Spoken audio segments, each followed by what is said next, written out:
Oh, what's up, my dudes? Welcome to another stream. Here we are again. Nothing is perfect. I'm Russell Holiday. Already got some people in the chat here. Ready to go. First game at 4 o'clock down there in Florida, playing against those dirty Tampa Bay Lightning. It should be an interesting one tonight. A bit of a lineup change for the Canucks. We'll get into that in just a moment. Let's just quickly have a minute and see who we got in the chat here to start. Big Mac, first one in the chat, saying game time. Frank back. Welcome, Frank. Nice to see you again. I agree. Let's get it done. Tyler Lyons back. Yo, what's up, boys? Game time. Woo! Here we go. Here we go. Here's another one. Big Mac, an exciting game is about to unfold in front of us all. I like the drama, Big Mac. I like the drama. Mr. Fuji back in the chat. Had any good luck lately, Mr. Fuji? Winning games?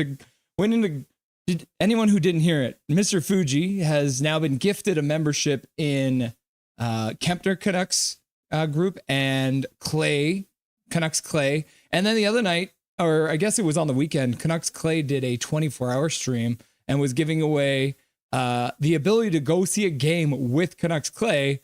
Our boy, Mr. Fuji, taking the win. So we'll be happy to hear what he has to say about that. Big Mac hoping that they can keep the power on in Tampa. Yes, me too. Fuji, you running back to the car to grab some beer? I've already got that. Cheers, everyone. Too evil. Calvin back. Let's go Nucks. Mike Torrance back. Awesome, awesome, awesome. Ready for a good win? Yeah, Big Mac, you're right. Okay, so let's talk about the game tonight. As you can see on the little graphic here, the Canucks will be battling against the Tampa Bay Lightning. The Canucks currently sit at 0-2. They have not won a game, but technically they are 500 as a result of losing both games in overtime / shootout. Let's see. So tonight we start on the 4-game road trip. Tonight, like I said, Tuesday night, Lightning. The next game will be on October 17th, which is Thursday, Florida. Then we got the Flyers rematch coming up on Saturday, October 19th. And then those Blackhawks, our former rivals, because really there isn't a rivalry anymore, on Tuesday, October 22nd. I believe the Blackhawks game is a 5:15 start, and then the Florida and Flyers game are both 4 o'clock starts. And guess what? As always, your boy, Russell Holiday, nothing is perfect, covering every single game. So make sure you're hitting that sub button. Make sure you're hitting that like button. Hachiko, go Canucks, go in the chat. Nice to have you back. How's the planning going for the game with Major? So there's something else weird I wanted to start doing. There's an awesome website. I've mentioned it before, StatMuse. If you haven't checked it out, go over. Lots of cool stuff you can do with it. But what it has done is given me the ability to give you stats that you want, but you don't need. And that will start off with the Vancouver Canucks record on October 15th. So the Vancouver Canucks have in total played 20 games on October 15th. They have won 10 times. They've lost 8 times. And it goes far enough back that they also have 2 ties. If we're talking about home games, which it isn't tonight on October 15th, they're actually 3-2-1. And then away, they've actually played 14 times on the road on October 15th. And they are 7-6-1. The 1 is a tie because there was no overtime losses back then. So 1 game of above 500, both at home on the road on October 15th. Now, the other thing I wanted to look at was Canucks records on Tuesdays. Stats you need, but you don't want. Or is it want or need? Nobody knows. So the Canucks record overall on a Tuesday is 307 wins, 294 losses, 74 ties, and 40 shootout losses. I think that's what it is. But overall, they have playing just above 500 on Tuesdays overall in their entire career. Let's see any other. They have scored 2,199 goals on a Tuesday, and they have been scored on 2,268 games. So do you know, if we do some quick maths, they've scored 2,199, they've led in 2,268. That means on Tuesdays, they're a -69, dudes. Good to hear, good to hear. So the other thing we're going to quickly do here, let's get a quick poll question going here for you. What do you expect from the road trip. And you have a couple different options. 0, 0, and 82 doesn't sound bad. And then we've got they won't lose another game. For all the Shoresy fans out there. Do games in different time zones count? Good question. And then the last option, as long as we get revenge on Philly, I'm fine. So first poll of the night. What do you expect from the road trip? Here we go. Start poll. Huh, it won't let me. Must contain 1 to 35 letters. Oh, I must be too long.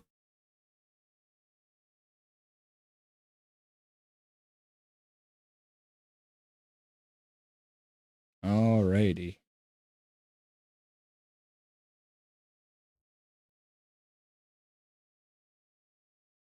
There we go. There's your first poll of the day, kids.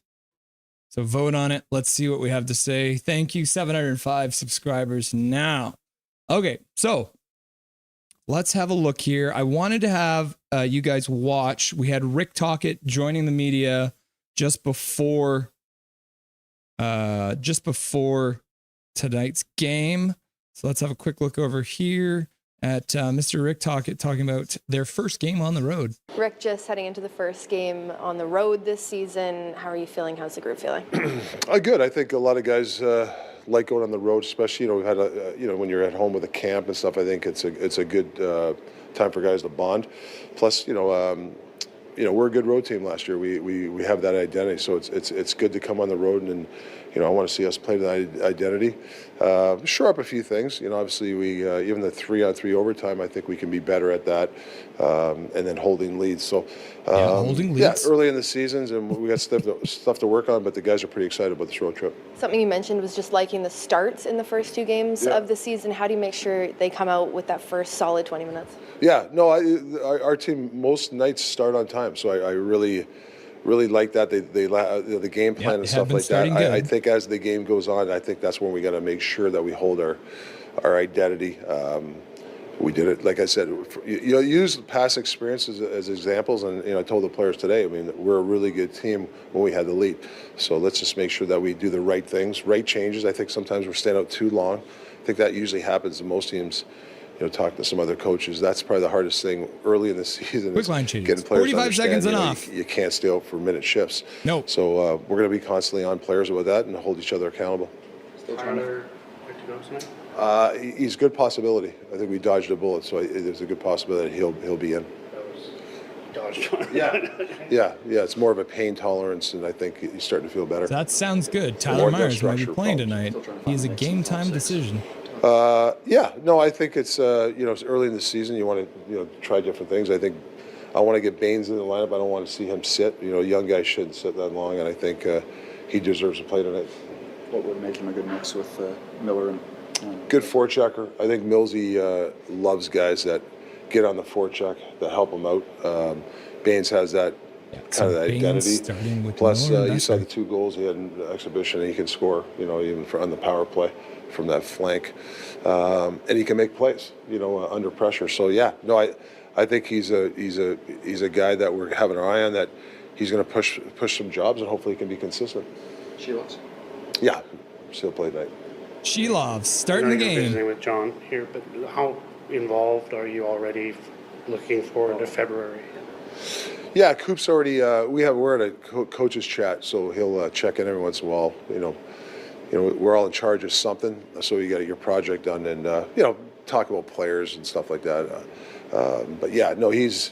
Coop's great. Like I've known him for years, but just now to be on a staff for him and the way he works and stuff, it's enjoyable. Like he likes to have fun, as much as it's a business and stuff. He likes to have fun and integrate the coaches with chemistry. I think that's what one of his gifts are.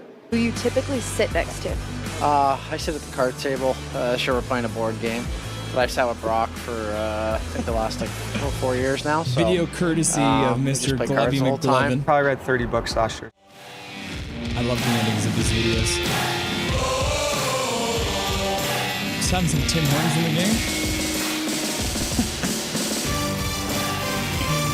Oh, this is absolutely nothing to do with the Canucks, but I still want to watch it. This is the best part. Bam! Connor Garland. Generational talent. Thanks for liking Glubby the video McGlovin. and subscribe. Okay, cool. All right, let's have a quick jump over here to Gabby Shirley. And we're going to have a quick look at the Bolts lineup. So Getzel, the new acquisition in the offseason. Point, Kucherov, dangerous line. Cirelli, Hagel, and Paul. Geeky, Sheary, another former Penguin playing there. So we got 2 former Penguins, Glendening, Chaffee, Gergensons, and then Hedman, Moser. You got Chernak and McDonough, very veteran, Radish, and Perbix.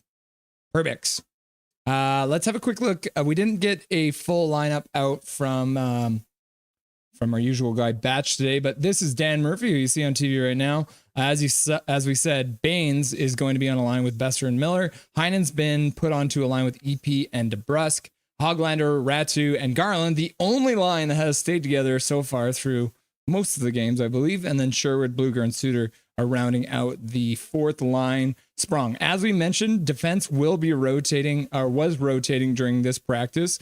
So Tyler Myers, game time decision, we won't know until right before whether or not he'll be able to go. Sounds like some kind of a pain management issue.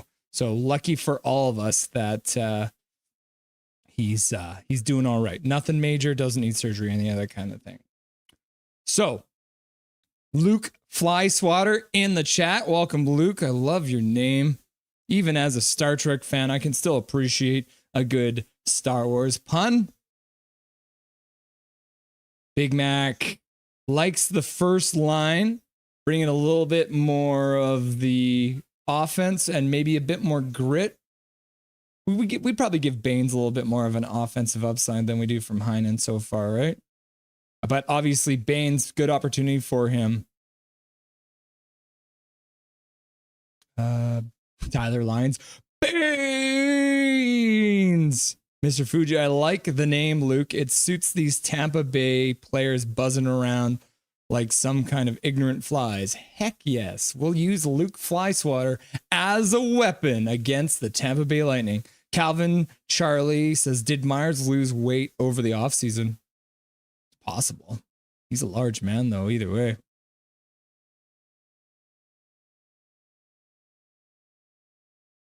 Tyler Lyons says, hi, Dad. Okay, before we get started with the game, the other stat that I pulled, which is a little more relevant than just October 15th and Tuesdays. Let's see. So the Vancouver Canucks and the Tampa Bay Lightning have now met 42 times in their entire history.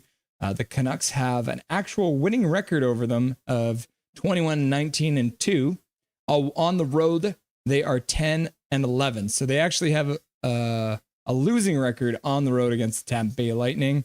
When you're looking at the Canucks players, who are the best offensive players against the Lightning so far, currently on the roster, Brock Besser has 7 goals in 11 games while playing against Tampa.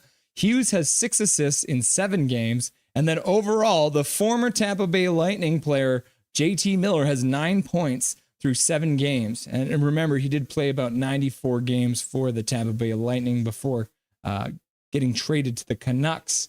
When you're looking at the Lightning, it's a little bit more uniform. The best goal scorer of the Tampa Bay Lightning versus the Vancouver Canucks is Kucherov. No surprise, 9 goals in 17 games.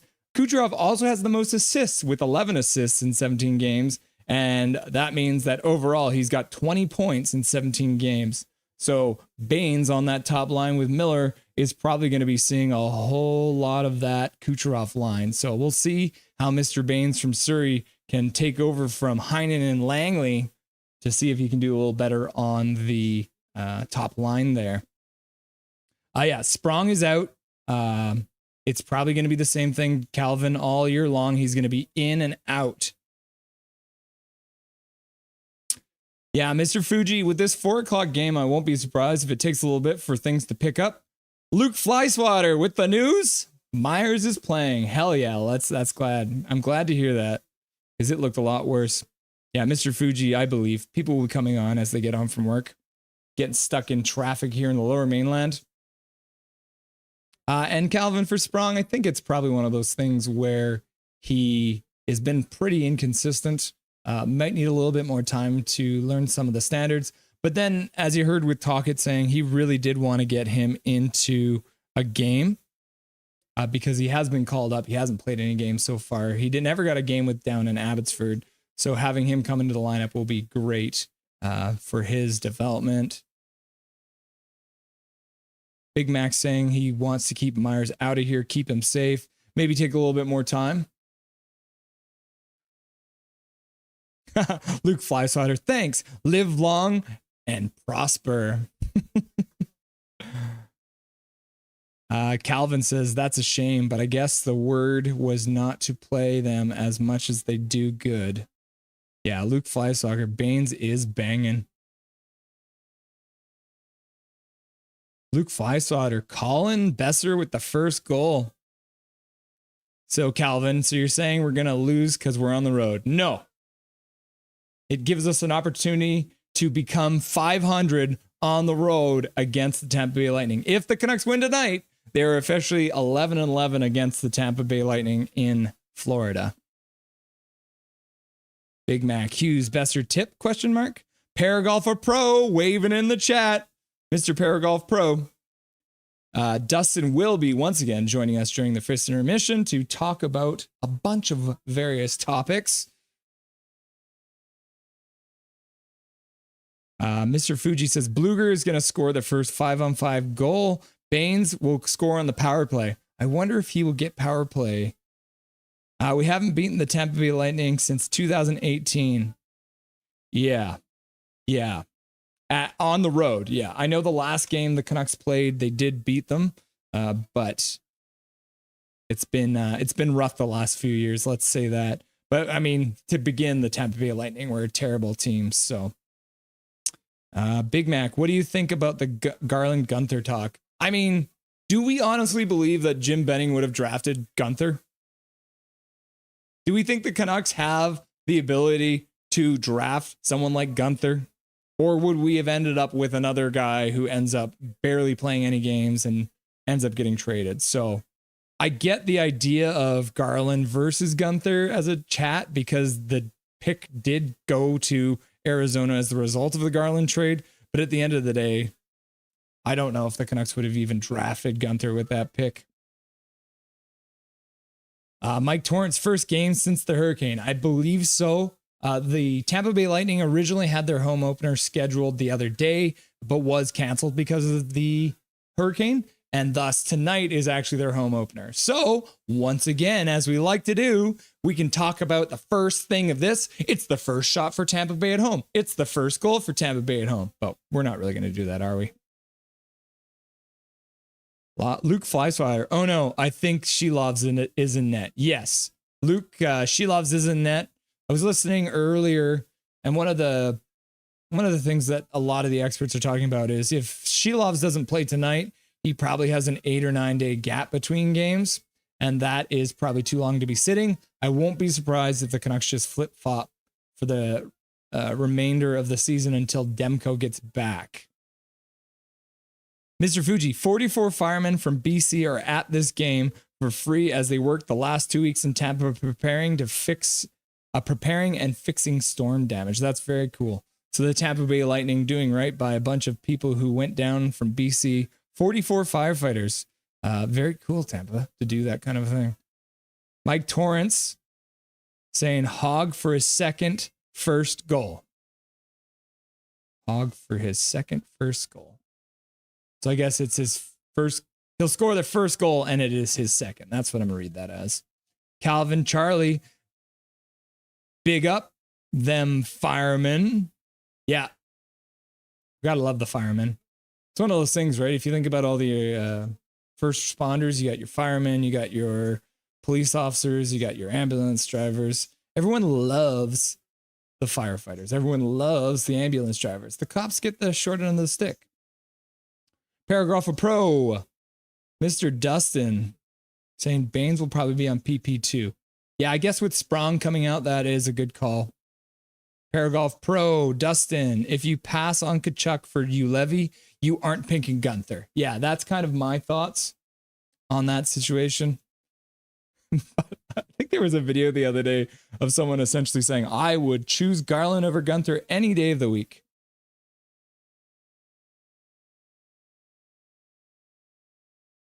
Baines, big night. Frank Borgen is counting on Baines to have a big night. Yeah, it looks like he's starting. Look at that. Okay, guys, get ready. We're going to sync it up here. Puck's about to get dropped, and we're starting this game. There it is. 59, 58, 57, 56, 55, 54, 53, 52, 51. Okay, let's quickly pull this up.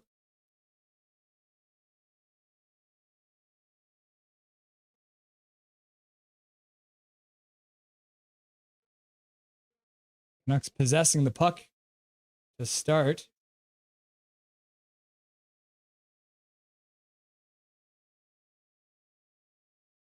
There it is into the first period.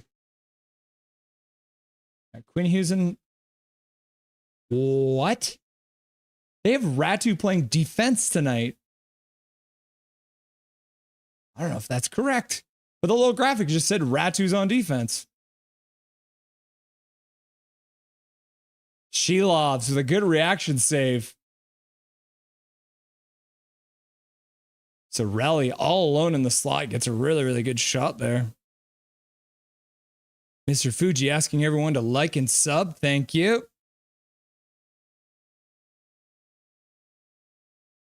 The Saints in the chat. Welcome to Saints. Good to have you back, friend. Paragraph Pro Big Mac, I don't see Utah going the trade route this early in their first season.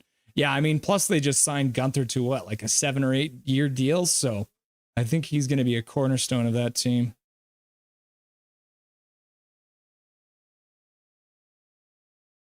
Fuji, how are you always so far ahead of me? What kind of delayed connection am I getting?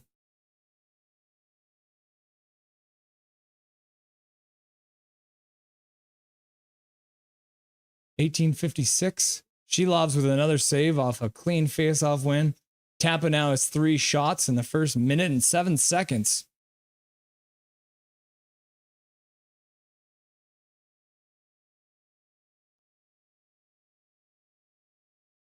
Let's see.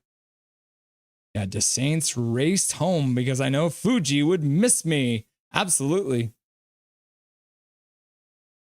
Puck's dropped again. Now 4 shots for Tampa with the Canucks not having a shot yet. Here it is. We got the Pettersson line out, the new look Pettersson line.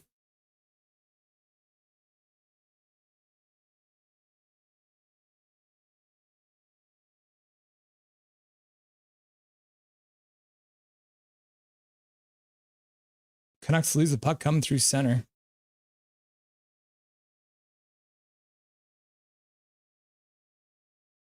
Lamario Hockey in the chat. Welcome, Lamario. Good to have you. Utah is currently doing pretty good. I know they lost yesterday, but other than that, it's a pretty good season for them. I know it's only their first season. Yeah, I mean, Arizona was chocked full of draft picks. So it almost kind of has that expansion team feel because they really did gut that Arizona team.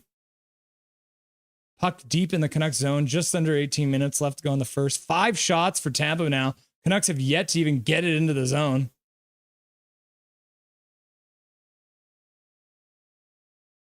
So the graphic was wrong. The Sportsnet graphic was wrong. We do not have Ratu on defense. Sorry to alarm you. Hoglander. Back up to the point at Hughes. Over to Hronek. Walking the line. Shot. Connor Garland tipped it wide.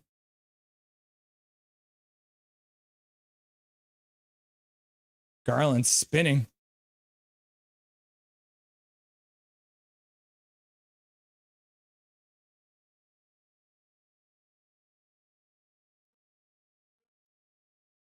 1.13 Fuji's only 1.13 seconds ahead. Okay. Now a little bit of play in the Tampa zone, but no shots still. The one shot went wide off a tip. Shilov misses the puck behind the net. 16:45 left to go in the first period. Welcome, everyone. Roof Pizza in the house. Welcome, Roof Pizza. Thanks for joining. We're watching the Tampa Bay Canucks game. The Lightning Canucks game. Welcome. Welcome, Roof Pizza. Canucks in the offensive zone. Bluger on the point. Shot tipped high and out. So that makes it probably 2 or 3 shot attempts. Nothing's hit the net yet. 16:22 left to go in the first period.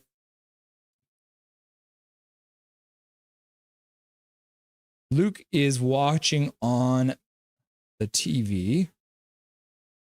Shilov's with the save. Yeah, glad to see it. Luke Flyswatter picking up on Shilov's weakness. As long as Tampa doesn't shoot from the blue line, we're safe. Yeah, he does have a little bit of trouble tracking the puck. So Forbert shot. Easy save by Vasilevsky. Drops it down. The Tampa Bay Lightning clear the zone. Juleson blows a tire.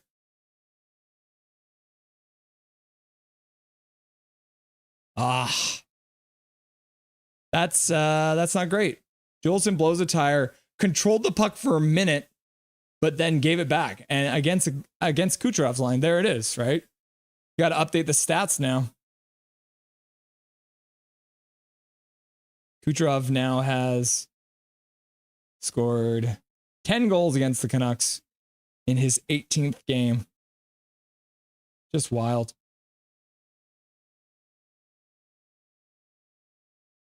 Yeah, Kucherov. Radish with a good pass right across to Kucherov. And Bluger didn't have his man. There we go. They've given the Canucks a shot now. Pettersson's line on the ice.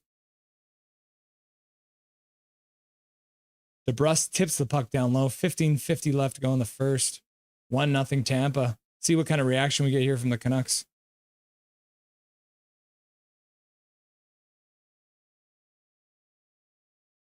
Got Pettersson at the point. Can't get the puck down low. Now it's a 2-on-1 going the other way.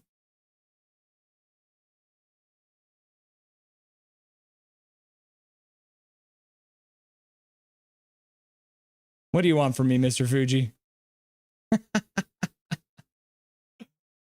So, Mr. Fuji, you need to pause your feed. If you pause your feed, whatever you're watching on, and then once you hear the time code, because right now we're at 15 minutes left to go in the first period.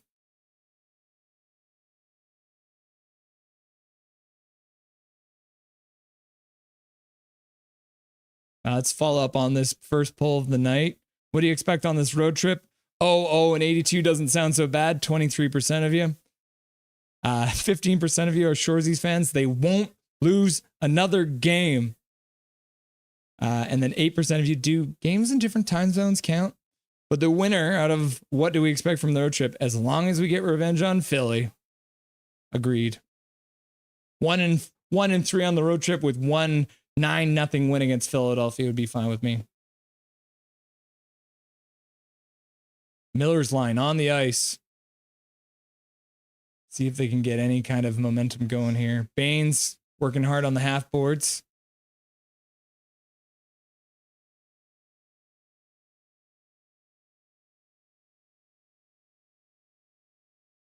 Miller gets the puck in low.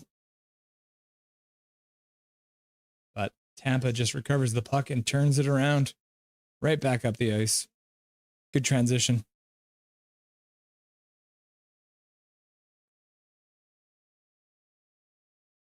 Yeah. Fuji, what kind of futuristic setup do you have there? I wonder if Hulk Hogan is in the crowd. Any thoughts on him, Mr. Fuji? Matt in the chat. Matt in the chat. Block shot from Kiefer Sherwood. Now throws a hit behind the net. Puck goes all the way down the ice. Shelovs came out to play it.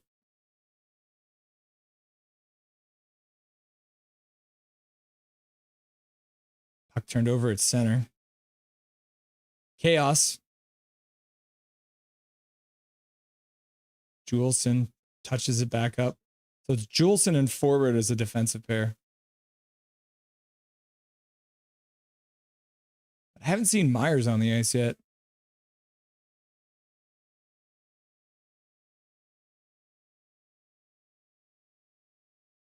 .13 left to go in the first period. Canucks still only have one shot, and I haven't seen any action in the offensive zone.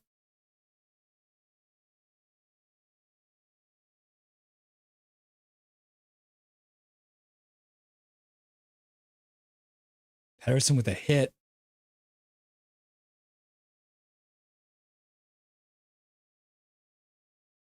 Did you guys see that? There was 4 Tampa Bay Lightning on their blue line.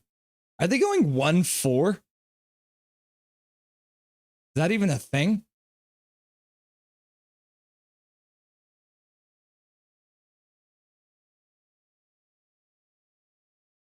Hedman, 88.1 or 81.9 miles an hour wide.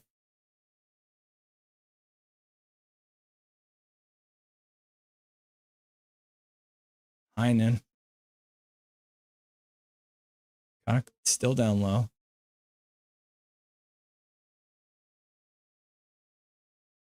Oh my goodness. Paul with a tip in front, just wide. So you got Hronek and Susie out there together. Man, Susie just got outworked by Cece or Sorelli. Canucks makes a save. Another shot. Desperation save with the blocker, and the Canucks just ice the puck. I mean, not great because they're tired, but I guess we probably take that.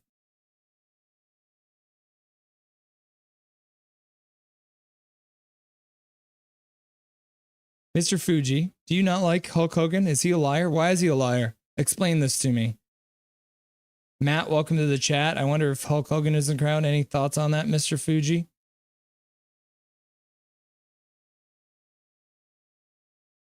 Hachiko, Mr. Fuji, you can also put this stream on 2 times until Russ catches up with your game stream. Every time I join the stream, I have to put 2 times speed until I actually catch up to live state.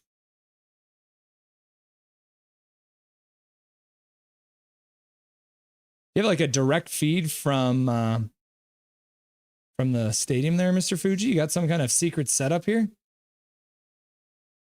Good outlet pass by Baines up to Besser. Miller takes it behind the net.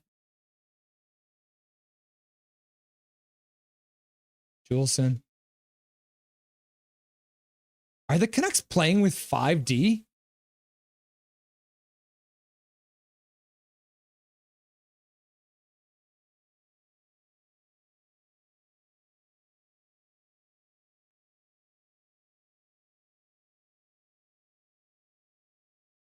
Got the Ratu line out. Puck all the way down the ice, but it goes in on the goalie, so no icing.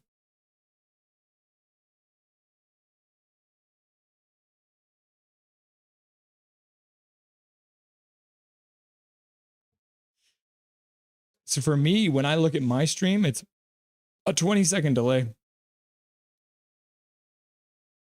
Oh, there he is. Tyler Myers on the ice in the corner. Chaos draft back with Susie. It's a good sign. Is there going to be a penalty there? Yeah. After doing absolutely nothing all game so far, your Vancouver Canucks are going to the power play after this quick commercial break. Yeah, they'll give them a little quick commercial break. Calvin, Charlie. Yeah, why are you always a minute ahead? You from the future, bro? Big Mac. That was king shit. Richard Berder shit. Matt saying, Hogan is a jabroni. The Saints parallel 49. Shadow Fred pumpkin beer is killer, brah. Pumpkin beer. Roof Pizza says that they're within 2 seconds, so not bad. I don't think I am. Russ is just behind 1 minute. He's probably multitasking the game. Stream and 16 other windows open running at the same time. Noob. There's only like 7 or 8 windows open. Canucks power play. Okay, quick. Let's do a poll question. Which unit scores first?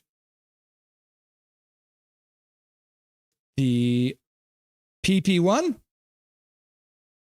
or the PP2?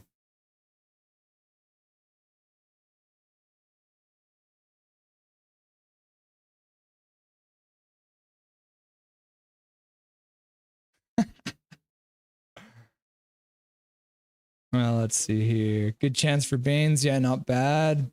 Good to see them getting a little action down there. Gary Wiseman, Phil missing. Yeah, I've seen Phil in a while. Phil Viner, one of the OGs. Gary not here. I'm assuming a lot of these people are not here as a result of the early start time. Oh, Major. Welcome back. Major saying, I'll take Miller for the goal. All right. Canucks are 22.2% on the power play so far. Puck has dropped. Puck gets out to center ice, picked up by Mr. Pettersson. Pettersson getting it down low. Come on, dig that puck out, boys. Work on it. Puck up to Hughes. He collects the puck. There we are. Now we're set up. Miller.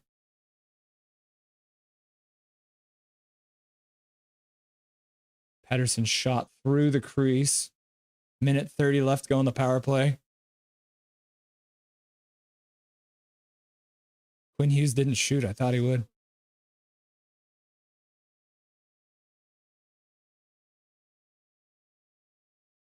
I think Pettersson got the shot off. I don't know if he got the shot off that he wanted. He kind of slammed his stick after that.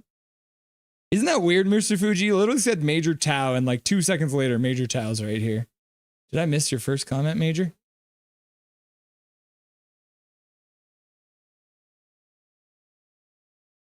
Calvin is saying, who's the first most pro? Mr. Fuji? Who's more professional than me? Luke Flyswatter calling a Baines goal. See what they can do. 9:38 left to go in the period. Minute 30. Oh, the power play clock has stopped. So we're going to have to guess. Shot deflected wide. Well wide. Hedman gets a good stick on it. Clears the puck down the ice. He's probably going to get a change now to the second power play unit. Maybe a partial change. They heard about my poll and they want it to be a multi-unit power play. It's not PP1, it's not PP2. It's teamwork. 2 of them working together.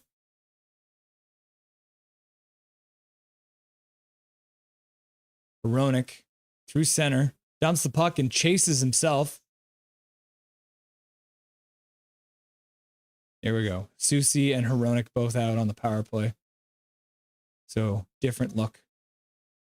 Shot blocked. How many shots have Tampa blocked already? Yeah, PP Tocchet is broken. There it is. Power play's over. Now they've just taken it off the screen. Your guess is as good as mine, people.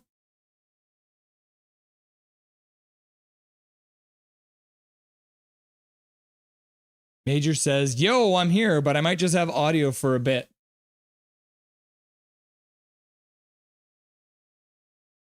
Nice to know you're here, sir. Icing. Gosh, Vancouver, why you got to be icing like that, huh? Quick look here. How many? Do they have blocked shots on this thing? Yeah, Tampa has already blocked 5 shots. Look at that. 5 shots blocked. Now controlling in the offensive zone after an icing call. We got Forbert and Tyler Myers out there. Good read by Tyler Myers. Look at that. Bluger getting hit. Another good play by Tyler Myers. That slot is his. That big long stick, he doesn't give a shit.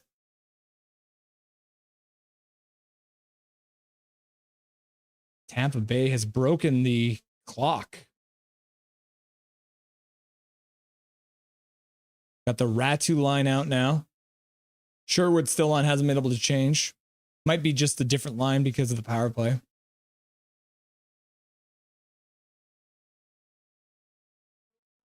Kucherov and Gensel out. Good stick by Sherwood. Hoglander slows things down, drops the puck back. Oh, that was almost very dangerous. Now we got Garland out with his line. The Lightning are just able to get the puck out. Offside. Woo! Major. Haha, Fuji knew I was here. Yeah, I must have missed your first comment somewhere in there, Mr. Major. Mr. Fuji, click the damn like. Sewer King TV. So Sewer King TV is the best stream. Kind of stream does Sewer King do? Now I'm interested. Is Sewer King on YouTube?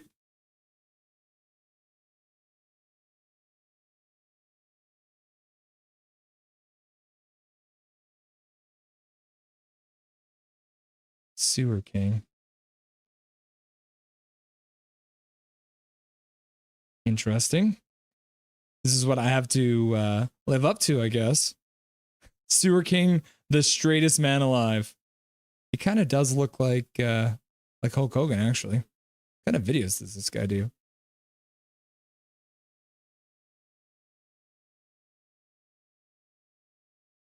So is this guy, he reacts to celebrities and stuff? Huh. Oh yeah, he gives me Dr. Disrespect vibes. Look at this guy. Definitely. Do you think this is just Dr. Disrespect? But now he's been shamed out of it, so he's got to change things up, I guess. Should I subscribe to him? What do you guys think? Should I subscribe to Mr. Sewer King?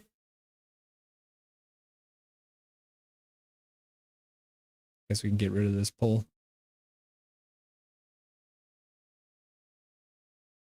Everyone thinks the PP1 was going to score, and they didn't. Sewer King. Huh.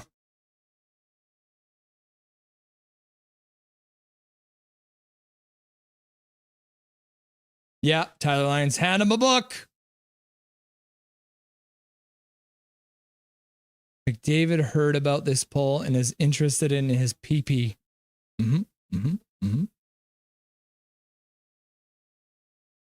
And Tyler, when you say hand them a book, is it the rule book so they can learn about icing? Because there's something that we hate more than anything here on Nothing is Perfect. Who wants icing and no cake? Such a tease. Yeah, sleeveless shirts. The Nothing is Perfect budget is waning thin. But it is a gob shirt for anyone who knows gob.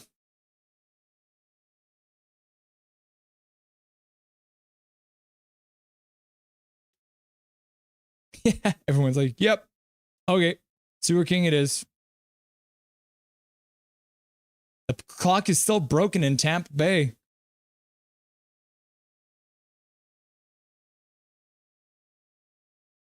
I probably have to have a look at the website then if I want to see how much time is left.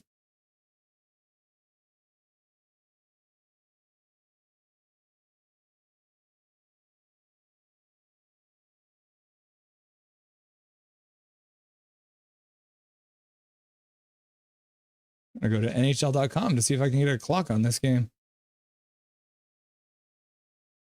5:21 left to go in the first, according to the website. There it is. Welcome back. 5 minutes left to go in the first.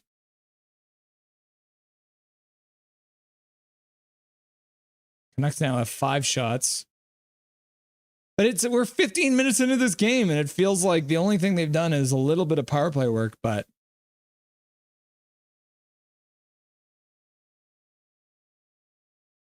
Canucks turn it over again. Oh, but they get the puck out. Thank goodness.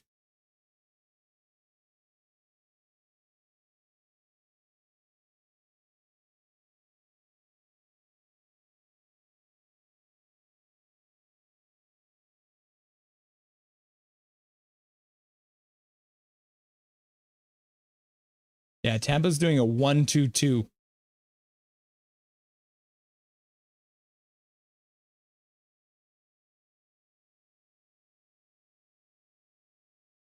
Ratu picks up the puck. Oh, Garland still controlling. Gets a shot. High and wide. Now there's a penalty. Looks like they're going to give Niels Big Hog Hoglander a penalty. Hog.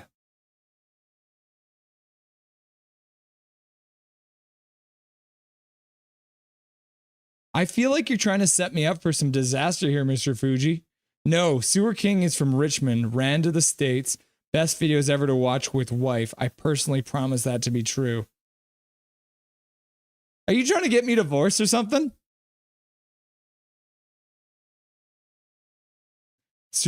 Major Tau. Sewer King looks like a well-adjusted young man. The kind of man you want can build a homogenous community around. Tyler Lyons. Don't ice the puck. Ice the cake, not the puck. Get that put on a t-shirt. Rich what? Richmond from Calvin. Mr. Fuji. Sewer King is by far the coolest 135-point tough guy I know. KJ Brazzy, welcome. KJ Brazzy, early game today. Nice Coach Carter reference. Major Tau, Richmond is the new Central Florida. Oh, so it's a penalty for Ratu, eh? Matt says, looks like maybe some interference up there in the high slot or something. Big Mac, how do you guys feel about the 1-2-2 compared to the 1-3-1 like the Lightning? Yeah, that is all caps. 1-2-2, 1-3-1. It's all ugly. But like I said, at that one point, I saw 4 Tampa Bay Lightning lined up on the blue line, so that was an interesting moment. Oh yeah, I forgot. I'm supposed to give my parents the stream. My parents want to watch the stream, people. We got to share this with them.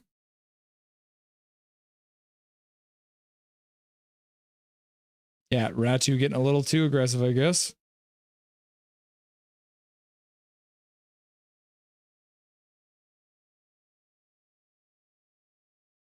Sending a link to my mom and my papa. My father.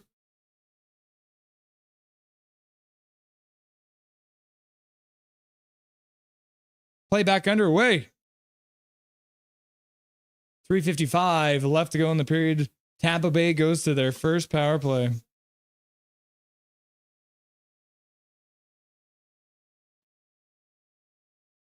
Yeah, no more steamer on the Tampa Bay power play, but they'll probably have Getzel lining up in that spot now. AJ Duelist in the chat, welcome. Yeah. KJ Brazzy says, I hate New Jersey for introducing the neutral zone trap. The dead puck era was real. Minute 40 left to go on the power play.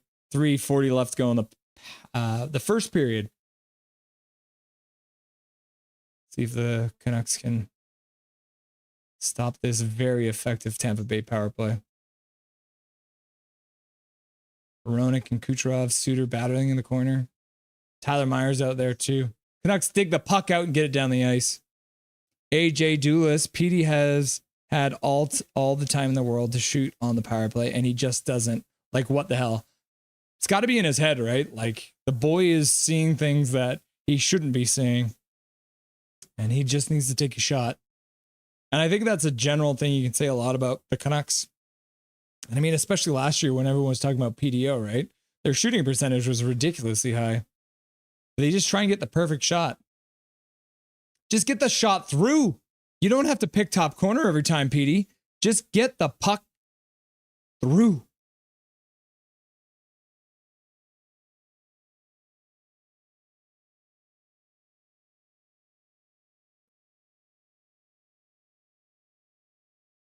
Oh my God, what a save by Shilovs.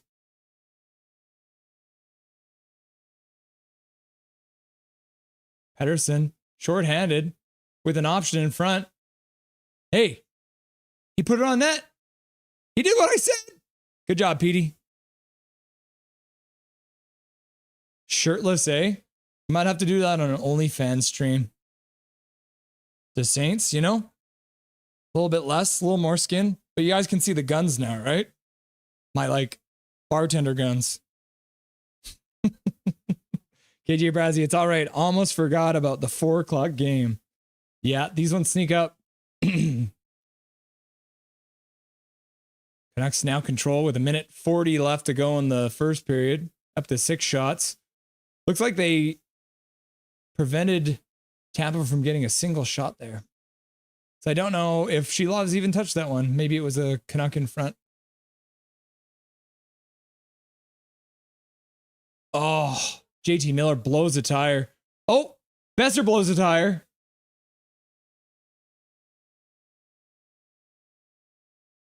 Oh.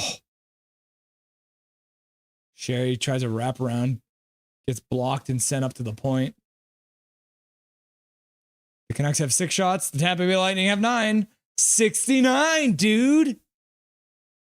1 minute left to go in the period. Canucks are changing. Good weight on that. See? No icing. Just a perfectly placed curling shot down the ice. Tyler Lyons. Heck yes! We are cat friendly here.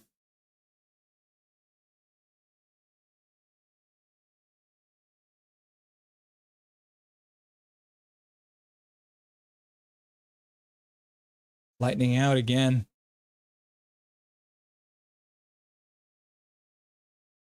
Juleson just missed a big hit. Juleson tries to get the puck up the boards, gives the puck away.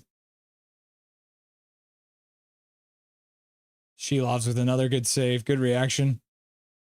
Puck to the corner. 8 seconds left. Hedman at the point. Gergensen with a wild shot that misses everything. Well, that's the end of the period, eh? Just like that. You know what that means, everyone? That means it's time for a little Dusty and Rusty sideshow. I was so enraptured by the game that I didn't even actually get him on the line. Let's get Mr. Dusty onto the line.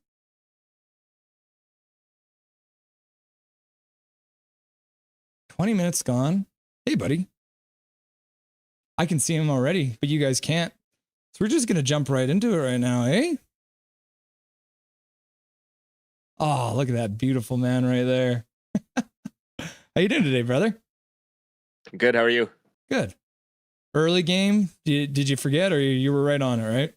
No, right on it. Yeah, I believe it. Always ready to go. So we got a bunch of stuff to talk about tonight. We'll start where we always do usually, and that's anything you saw good in that, because I feel like tonight's a game it might be hard to find anything up in the Canucks play tonight. Yeah, that was a tough period for sure.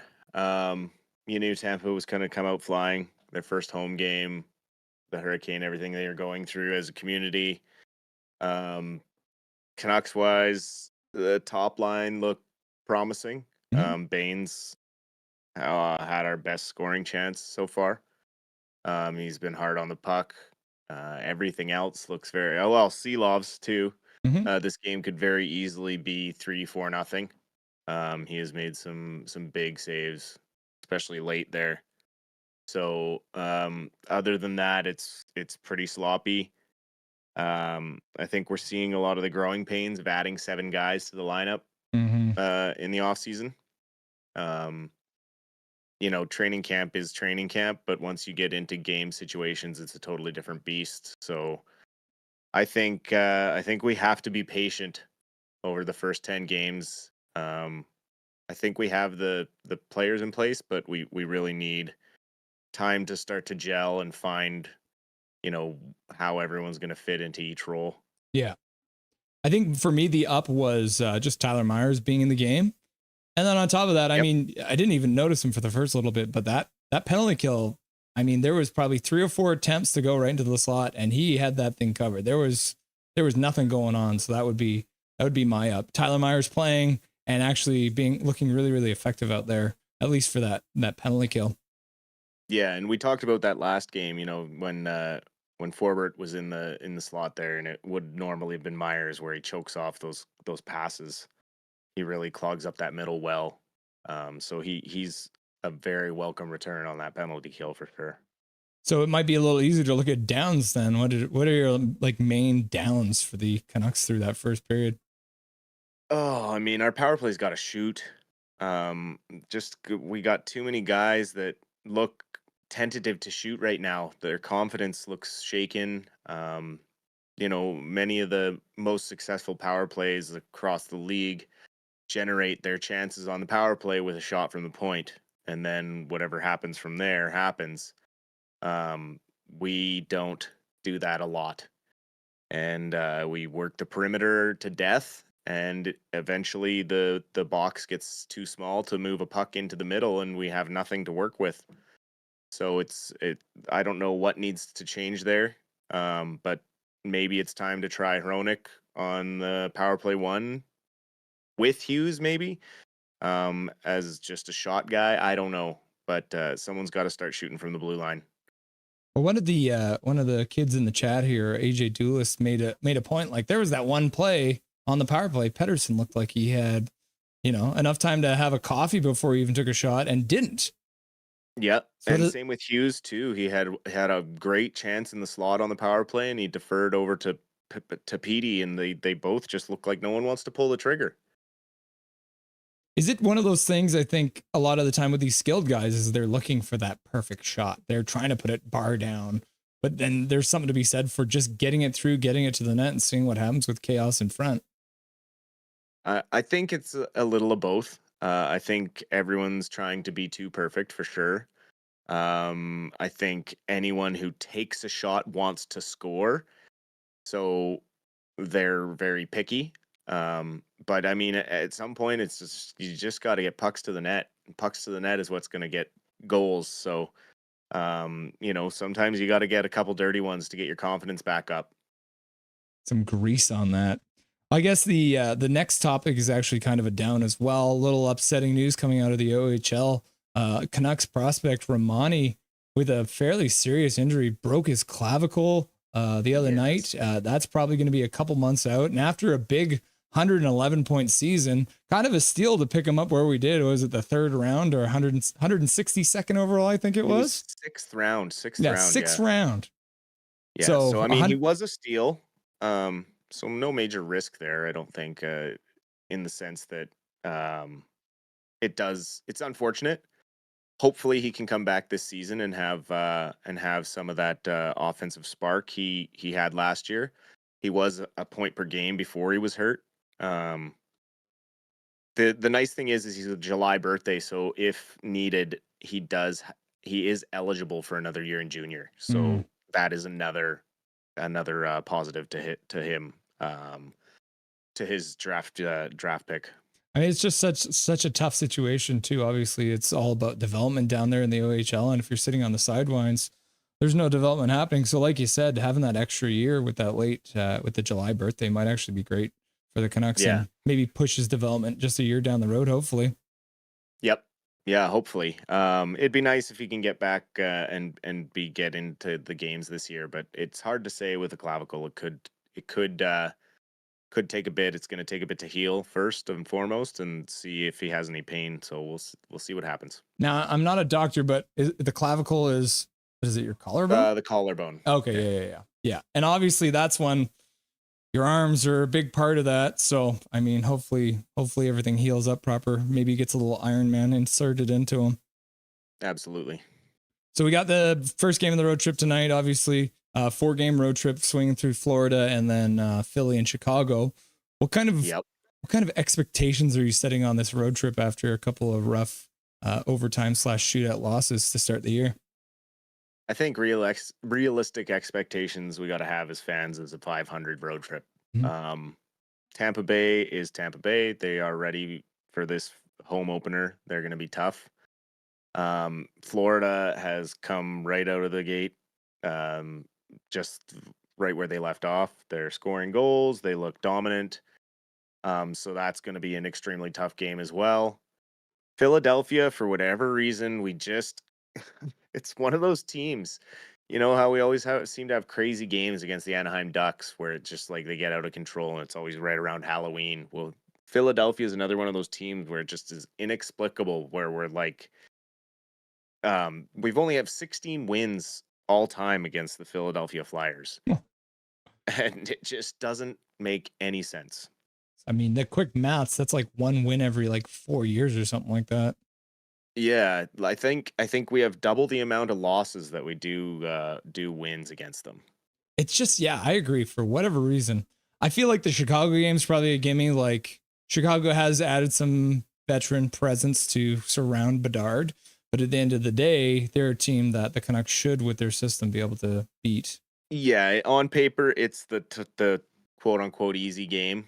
You know, it should be the lob.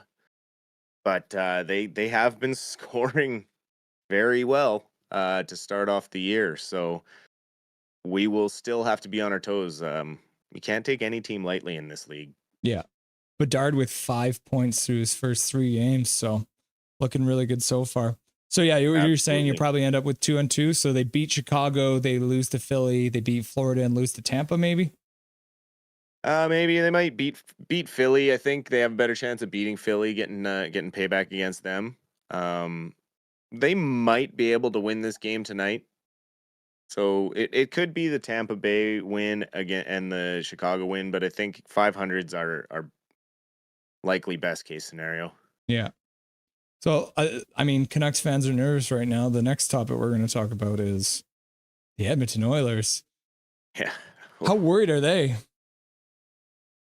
I mean, I think the offense is going to come. They're just too talented. I mean, you have McDavid, you have Draisaitl, you have Hyman, you have Nugent-Hopkins, you have Jeff Skinner now. Like, there's just too many people that can score for them to continue to struggle offensively. Defensively is where you got to worry about the Oilers. If I'm an Oilers fan, the revolving door with Darnell Nurse on the second pairing, this quickly is going to raise alarm bells.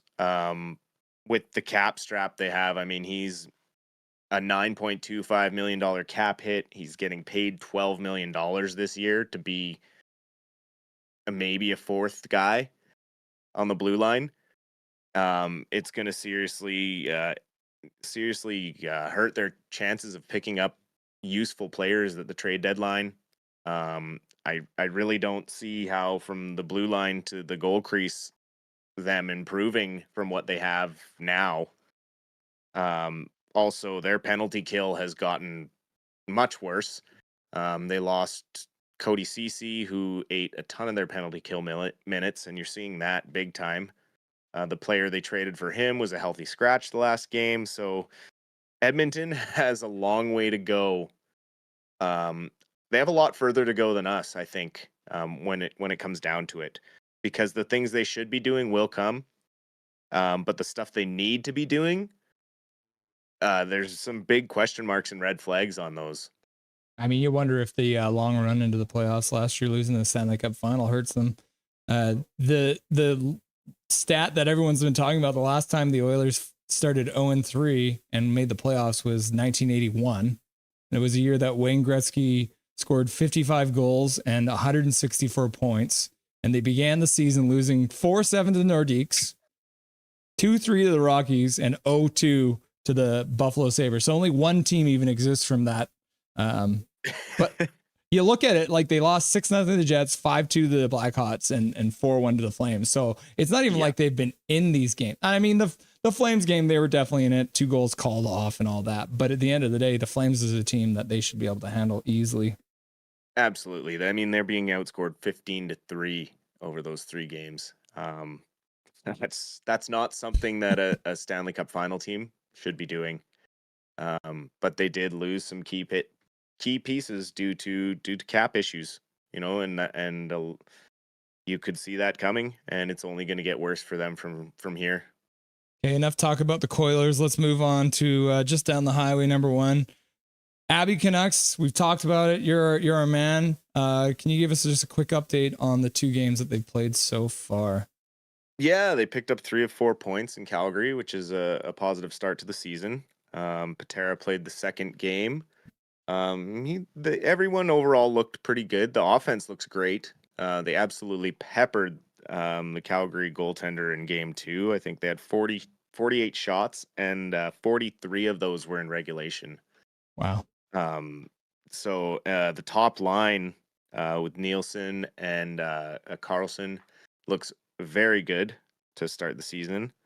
Another player who looks really good is Sammy Blais, which it's interesting with Sammy Blais because I do believe with him, he's a UFA at the NHL level.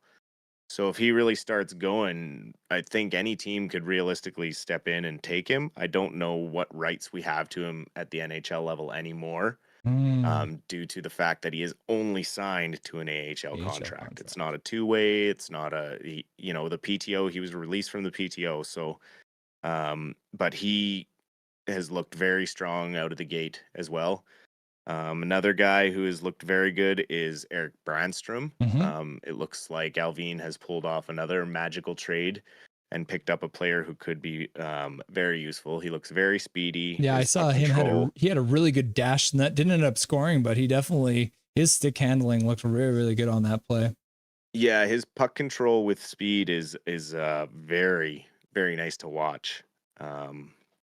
But then obviously the game 2, we did end up losing in a shootout, just like our big brother team. Which brings me to a point I wanted to talk to you about. Like, is it time for the shootouts to go?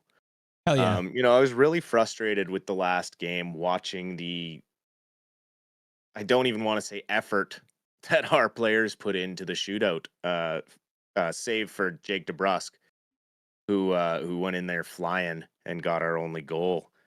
One thing I've noticed over time is the difference between penalty shots and shootouts and the approach that players take to them.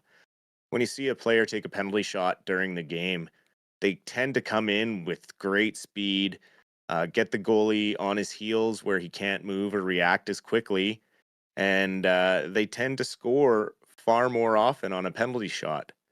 And then when we end up in the shootout, we see players almost overthinking it and taking so long to come in across the blue line.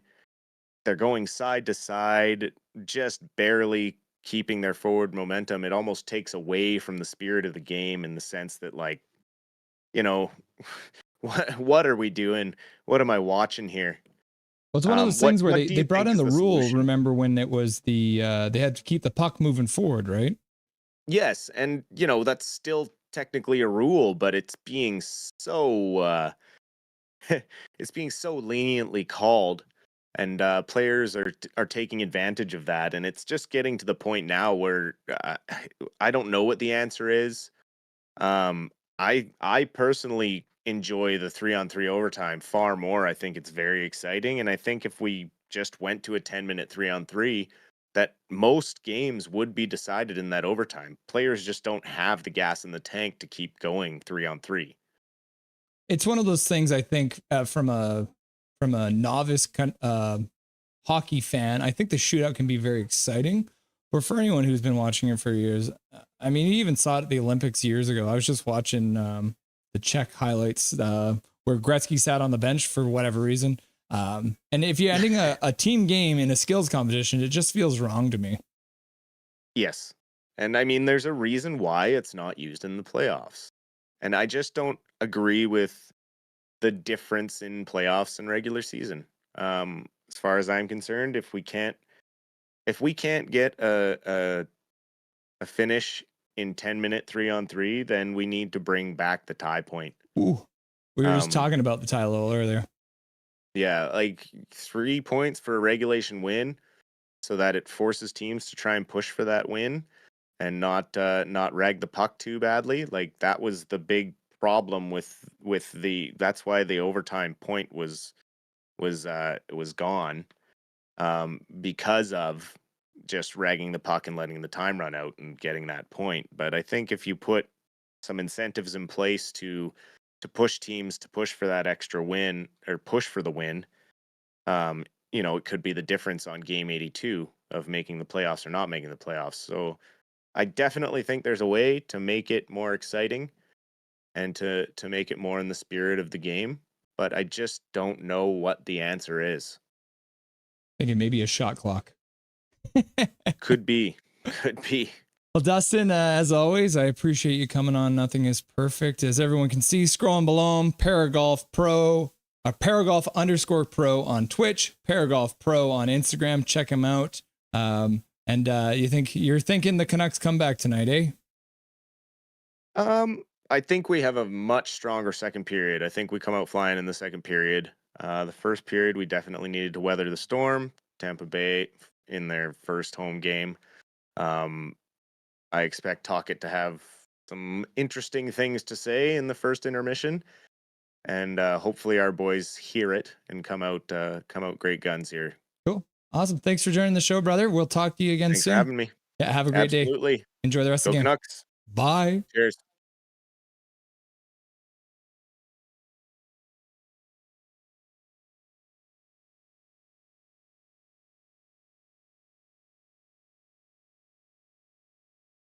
Hello, everyone. We are underway already.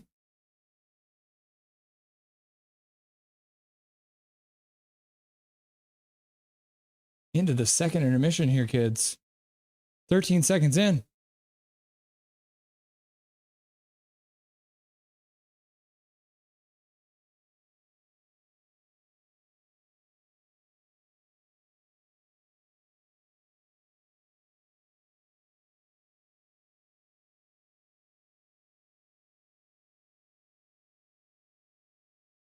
They've updated the shots, announced 14-7.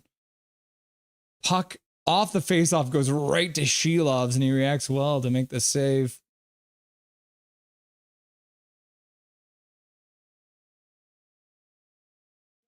I wasn't watching chat too closely there, but I heard there was some KFC talk. Gary Wiseman, welcome, Gary Wiseman. Everyone was asking where you were, brother. We are worried. Hachiko, be right back. Gonna make use of the intermission to get some KFC like a true American. Hachiko showing their red, white, and blue. Yeah, Matt, you're right. We did dodge a bullet with that Myers injury because he has already looked really good tonight. Canucks do need to do something exciting, Major. Oh, centers the puck right through the crease. Gary Wiseman.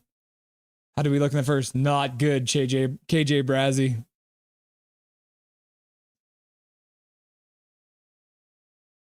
Baines forechecking, gets the puck down low to Besser. Tries to get it down low to Miller. Good interception.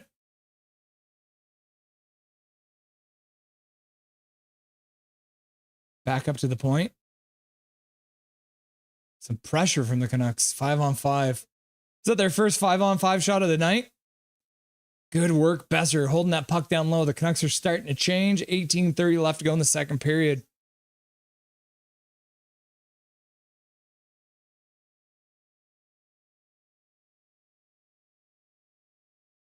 Oh, Ratu loses the handle on the puck on the breakaway. Can't finish the deal. Juleson with a shot gets blocked in front.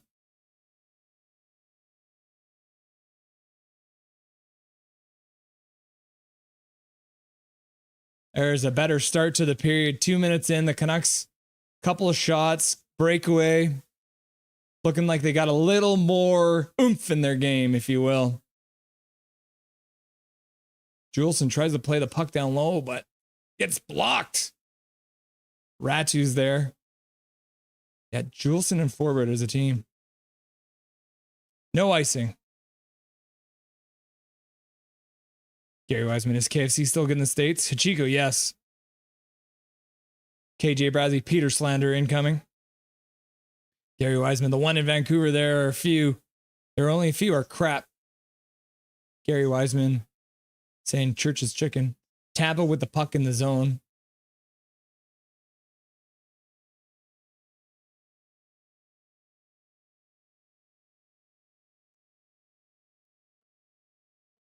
Susie driving the net. But we got the defense covered by Bluger. Tyler Myers with the puck.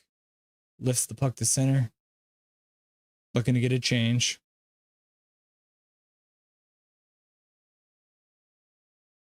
Yeah, the Sedins are teaching them the cycle, man. You know that, Mr. Fuji. The Saints 40 times dress. Mr. Fuji, can you guys hear me okay? Calvin working at KFC as a head cook. Lots of people like my chicken I made. I made it properly. Canucks controlling. Pedersen falls down in front and blocks his own team's shot.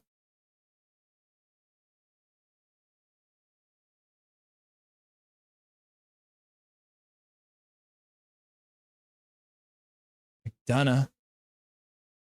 Heinen with a good intercept. Way to recover the puck, boys. Take a shot. Oh, he tried to shoot it just wide for that DeBrusque tip at the side, like Miller or Crosby, but couldn't get a piece of it. Yeah, McDonough's still out there. See if they can get the puck down low, so he has to stay.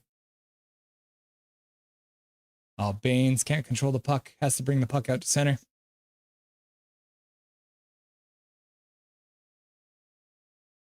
MMA 6049 in the chat. Good job, Besser on the back check. Canucks get the puck down low. Baines adding a little pressure. Making a change. The Ratu Garland line coming out.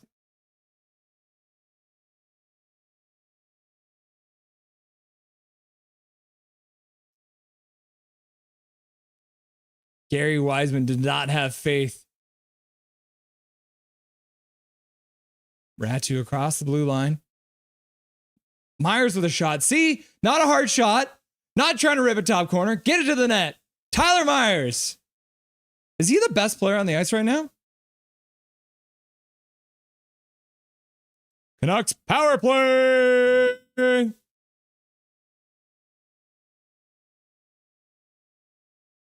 P.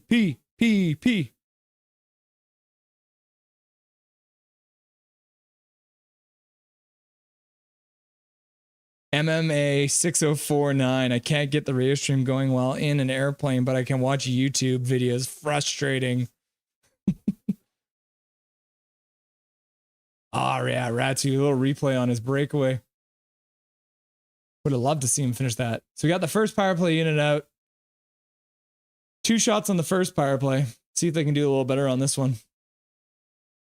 Yeah, wins the face off the start. But good work by Tampa. Oh, even better work by Husey to keep it onside. Back up to Pedersen at the point. Down to Hughes. Yeah, I feel like if you're watching on a plane MMA, it's probably like regional or something like that. All the legal ramifications of broadcasting the games on a plane, I guess. PD is out on the ice. He's out there.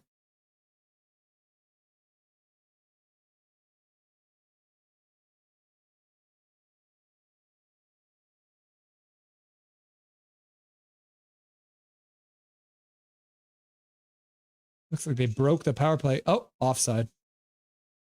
He was not happy about it. 14:42 left to go in the second period. Canucks now have 9 shots. They have looked better so far this period, so there's that. Yeah, Gary, you're right. Tocchet definitely chewed on some assholes in that. Oh, chewed them out. That's what I meant to say, right? Oh, Rooney takes a tumble. Hronek goes down in the corner. Tampa killing the penalty by keeping it deep in the Canucks zone. Got the second power play unit out now. That's a very aggressive penalty kill by Tampa Bay.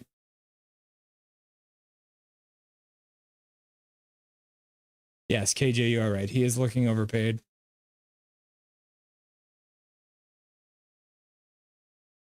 Good.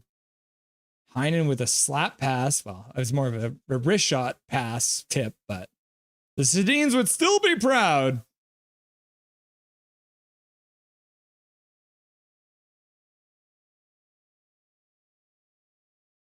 And again, Tampa Bay keeps the puck in the Canucks zone while penalty killing. There's some serious technical difficulties going on with the clock on Sportsnet tonight. No shot on the power play.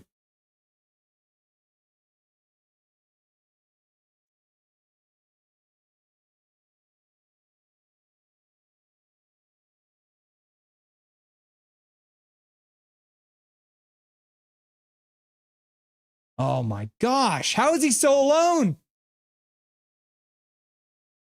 Everyone follows the guy into the corner. And then Braden Point gets the big old slap shot from the half wall and blasts it right past Shilov's.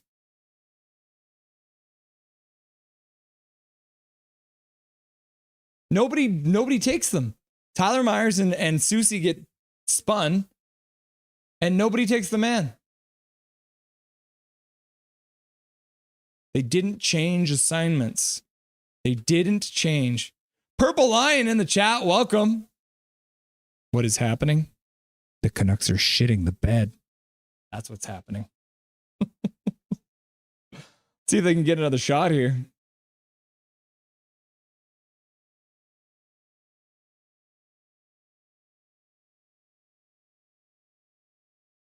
Shilov saves it, directs it to the corner.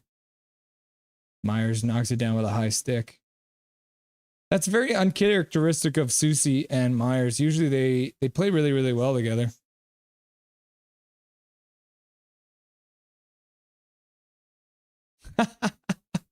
Big Mac trying to swear in the chat, but apparently Drewski is not online, and that means that you are not able to swear.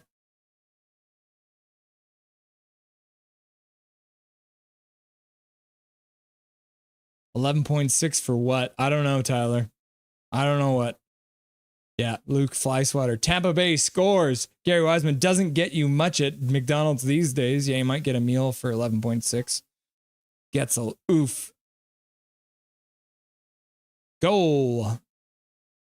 Yeah, oh, never mind. It was Point. And then MMA. Sounds like me. Back in my day, $11 could feed you and a couple of homies. 2-0 Tampa. Oh yeah, I am supposed to update that. I don't want to. I can, but oh, okay, fine. 2-0. 2-0 Tampa.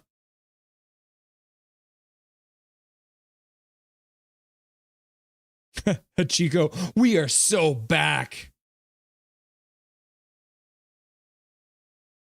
KJ Brazzy reminding us that 2 can dine McDonald's.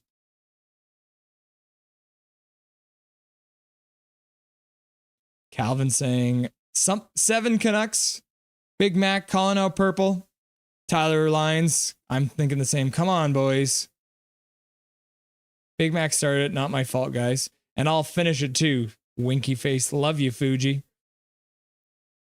I wonder if that guy on the plane going down hit the sub and like in time. It's nice to see my mods making up. The Saints. I cut my sleeves off my hoodie just for you, Russ. Going with the cool look, eh? Just, you know, it's a little bit more refreshing here. So we get spicy in the apartment, you know? Getting all hot and bothered as I watch the Canucks just make their way through this game. So just so everyone knows, during the second intermission, we're going to have a look at goal simulations. Because I heard people want goal simulations. So we're going to have a little look at some of the games earlier in the week. And as well, we're going to have a look at tonight's goals to see if we can see what happened. We'll have a quick look at how Susie and Myers lost their check. Maybe you should have a whole line of sleeveless shirts for Nothing is Perfect. That'll be the first product we bring out, is the Nothing is Perfect shirt. Canucks shoot, blocked again. Want to get an update. How many blocks have the Tampa Bay Lightning had now?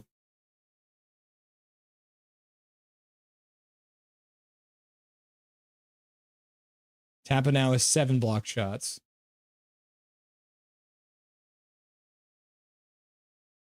Seven block shots here. And they're also 61.9% in the faceoff. That's wild.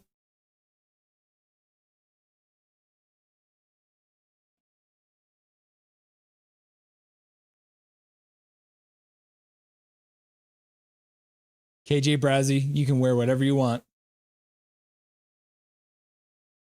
I don't hit the weight room. Just shaking martinis all day.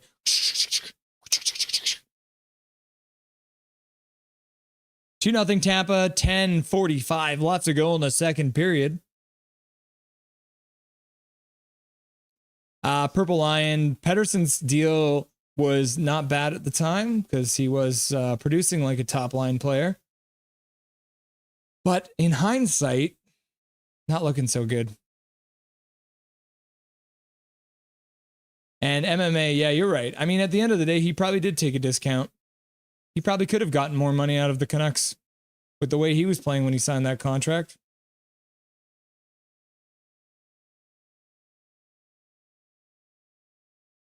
Garland gets knocked down behind the net. Hoglander goes in to help out. Ratu get his stick tied up. Couldn't get a shot off from the face-off circle.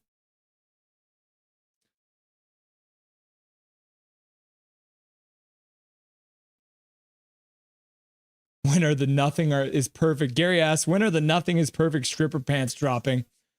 I think they got lost in shipping so far, but whoosh, get the tearaways going. Purple Line. So why 11.6? I believe that maximum salary a player can be paid right now in the NHL is about $15 million. But you look at the Canucks salary structure and they don't have a lot of guys making that much money. Even JT Miller is making less than 10. So they're definitely trying to create a culture of taking discounts.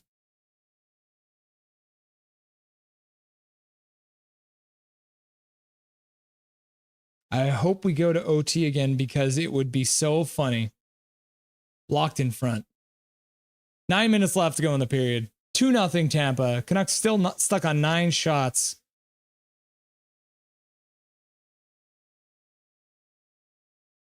Yeah, this is a very quick moving game. Like, we're only at 5:19 and we're already well into the second period. Usually the second period doesn't end until about 45 minutes after the second hour starts. JT Miller winding in the corner, getting the puck over to Juleson, who fans on his shot. His pass. Suter passes over to Besser.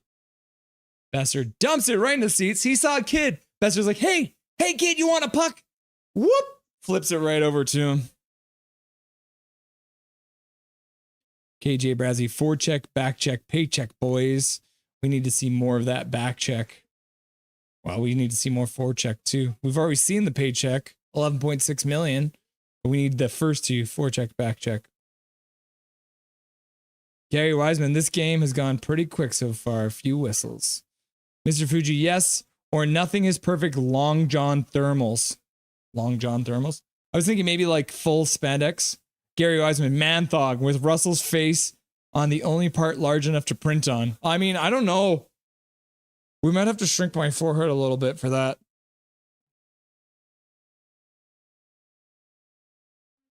KJ Brazzy, I wear long johns at work. Tyler Lines, yeah, me too. So I guess we are going to have to come up with some long johns. KJ, getting cold in the food bank warehouse. KJ, are you in BC? Are you in Alberta? Where you at? Mr. Fuji, assless leather chaps, matching tank tops, nipples cut out.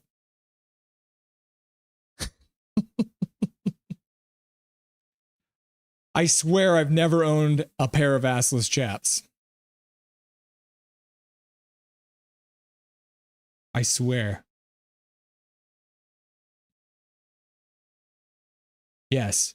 Assless leather chaps for our Nothing is Perfect meetup on Davie Street. DeSaints blushing. DeSaints is blushing. Tyler Lyons, Children's Charity by Besser. KJ in Vancouver. Okay, yeah. It's starting to get chilly out there, though.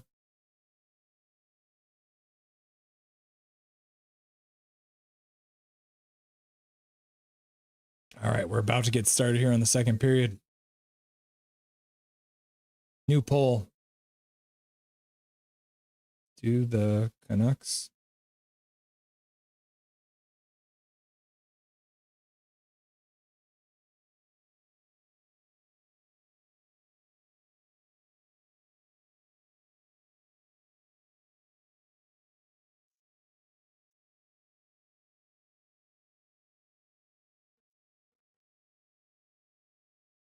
That's interesting. Shorty just said wraparound attempt.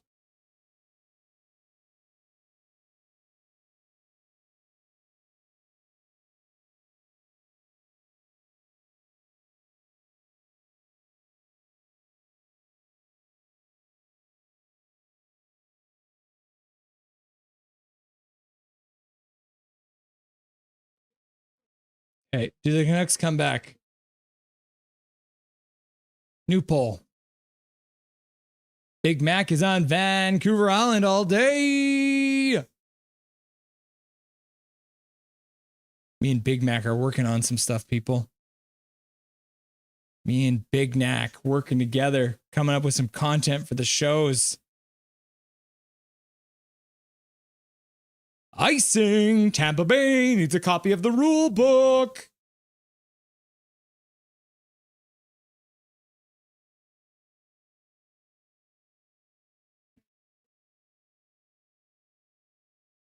Pettersson with 6 points in 8 games versus the Lightning, but nothing tonight.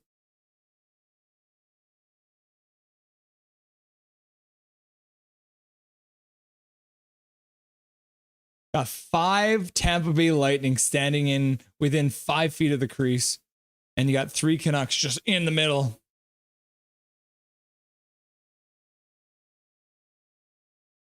Tyler Lyons sitting with Big Mac.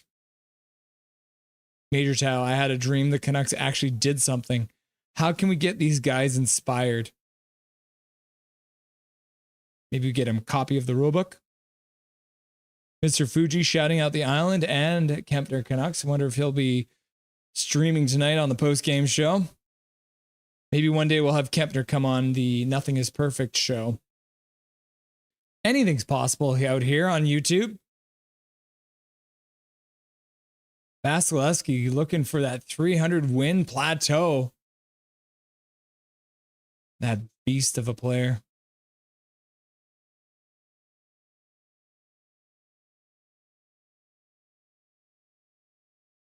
Blocked.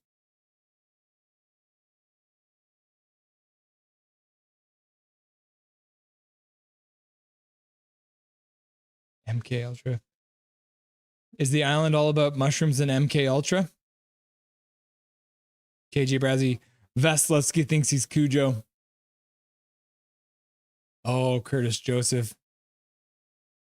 That man was a beast. One of the few Toronto Maple Leafs I actually could enjoy. I guess he started in Edmonton too. Baines has his stick held. No call.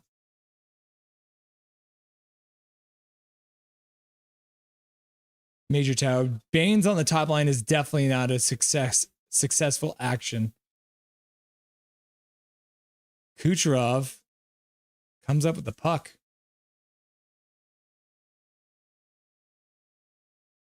Baines got Hughes working hard, gets the puck over to Hronek. Hronek lifts it to center. Canucks. Baines puts it down low, but now the puck comes all the way back. Gensel shoots the puck off, and Hronek blocks it. 6:36 left to go in the period. Yeah, Kempner on the second intermission. Maybe one of these days. Tyler Lyons, Major, calm down, ha ha ha. KJ Braz, we need to get Ian McIntyre on the show, Russ. Yes, we absolutely do. I was talking with Drewski, and I said, I'm going to have Ian McIntyre on the show. I'm going to ask him one question about how he feels about stealing my interview 15 years ago, and then I'm going to hang up on him. Now, if I had Ian McIntyre on the show, that'd be great. Man's a legend. But yes, I am still looking to get some revenge on him for stealing my Trevor Linden interview. Shot wide, Garland. It's like we might have switched up the lines here. Like Bluger's out with his old line mate, Garland. Must in the middle of the change. Heinen out now. Canucks are about to go on the penalty kill again. Tyler Myers, interference call. Big Mac, everything is possible. Nothing is perfect. Nothing is perfect and everything is possible. Major Tau, I would definitely look to trade Baines. If you can get some stuff, something, maybe a defenseman. Maybe that's what tonight is. Maybe they put Baines on the top line, see if you can get some movement, and then maybe you trade him off for a defenseman.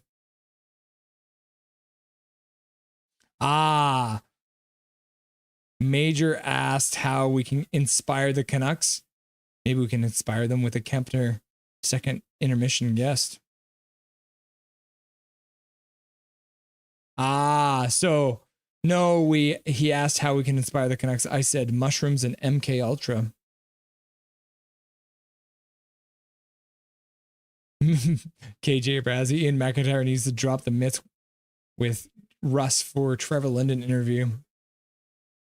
Yeah, Major, I don't mind Baines on the bottom two lines. I think he's a good fourth liner. I think he's an okay third liner, but it feels like the same thing as having a Suter up on the top line. Just doesn't seem like it is working very well. Doesn't seem like a lot is working well right now.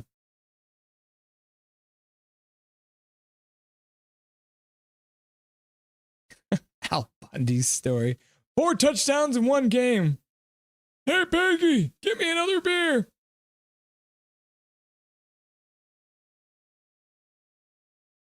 Yeah, Major likes Baines, but would trade them.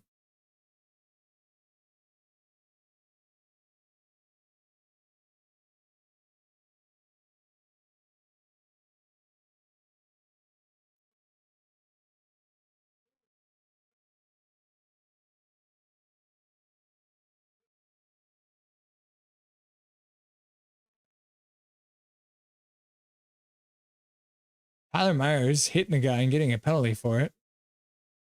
Interesting. Knocked the guy on his butt.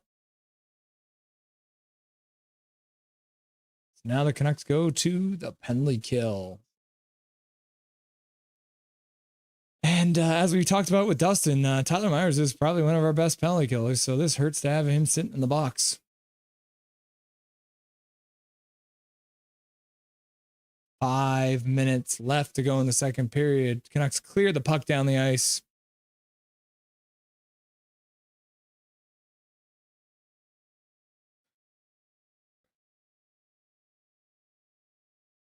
1:30 left to go in the power play. Good work by the Canucks to stop the puck just below the blue line and then get it out. Hronek gets the puck out.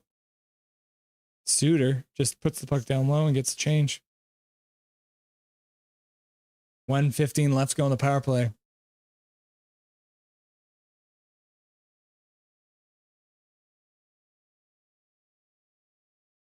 Fuji, don't act like you're not doing that every day.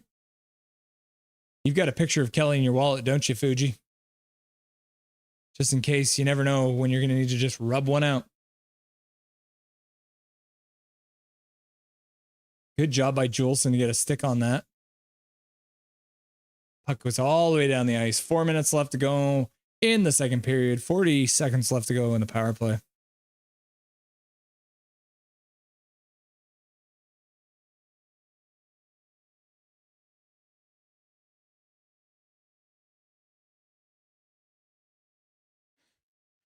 Is Fuji getting a timeout?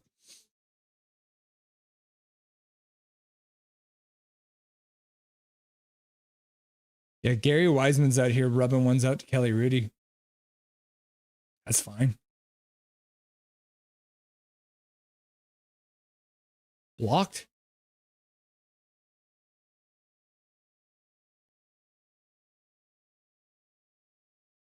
Myers out of the box. Get the puck up to him for a breakaway. Now Myers is out here as a forward. Yeah, join the play, join the play. Looks like he's going for a change. That's something I've always wanted to see is Tyler Myers as a forward.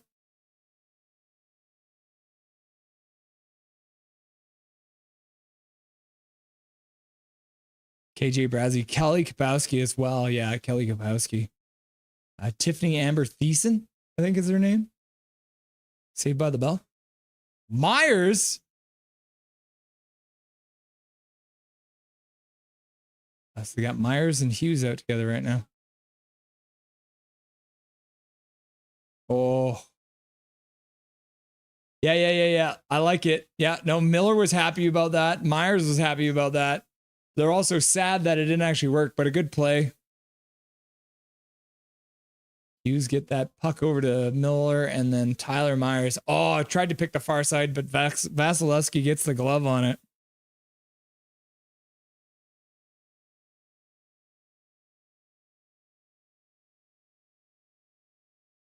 There you go, Fuji. There's a 10-second timeout for you.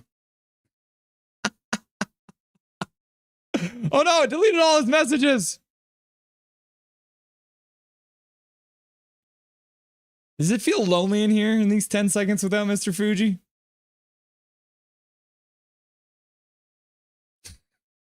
I think this is your second timeout, Fuji, eh?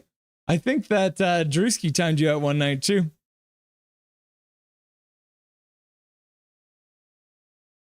Two minutes left to go in the second period. 2-0 for Tampa Bay over the Canucks right now. Although the Canucks have had a couple shifts in a row that look like they mean business. Come on, Pettersson, get that puck back. Throws a hit. Good stick. Oh, the puck's in front. Oh, Petey with a good play. It wasn't pretty. He just got in there and he hacked at the stick. Hughesy. Shot deflected. Puck goes behind the net.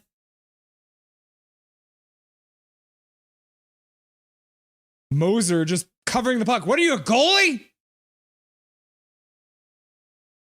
2 minutes delay of game.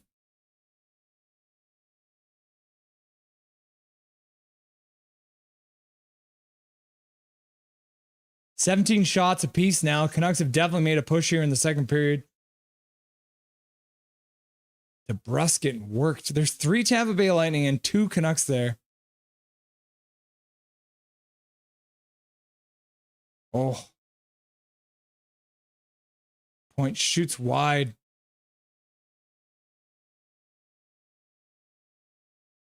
Canucks get the puck out. No icing. Intercepted. Passer with a deflection, and Vasilevsky read that play right from the start. Good save.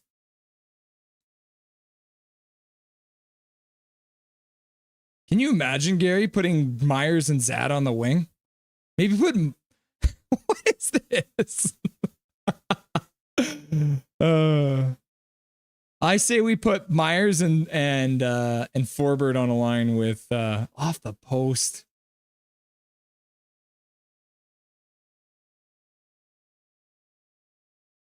Yeah, nice glove save. Nothing is perfect. Baines is a great player. I was actually thinking he might be better of a different market where he can have more time to fill in a bigger offense. Yeah, maybe like a team that's more in a rebuild might be good for him. And then plus we always talk about the local kid, but that could be even more pressure.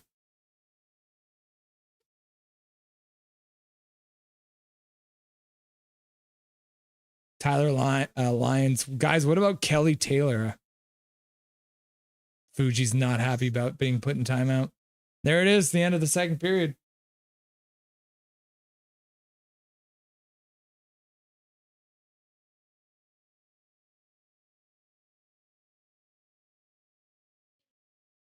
Oh, second intermission, kids. So before we look at the goal simulations, I wanted to show you guys my Reddit video. Let's see if I can pull it up here for you.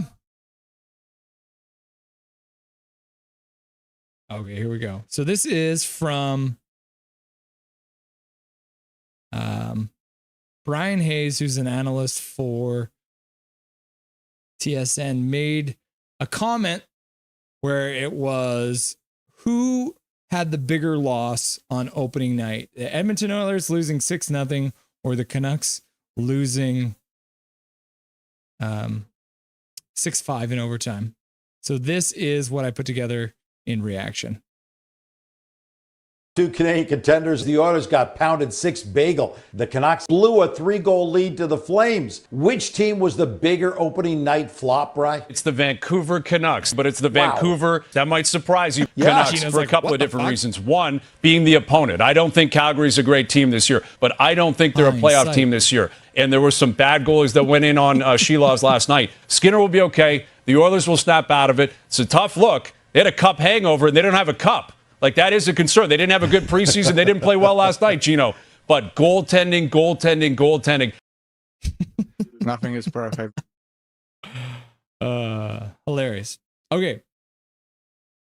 So first things first, I wanted to look at the goal simulations. Oh, yeah, this is the first goal. So they don't have the goal simulation up for the second goal. Okay, let's have a quick look again at this.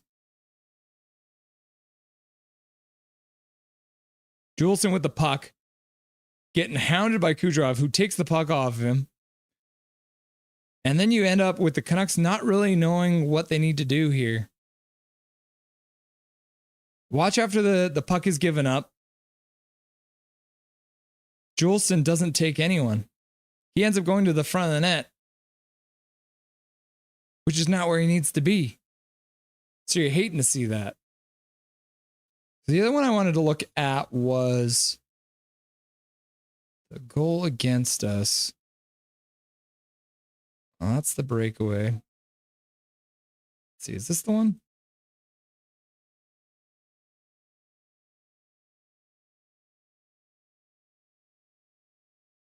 No, that's not the one.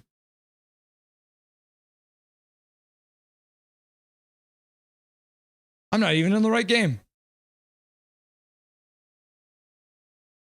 Okay, is this the one?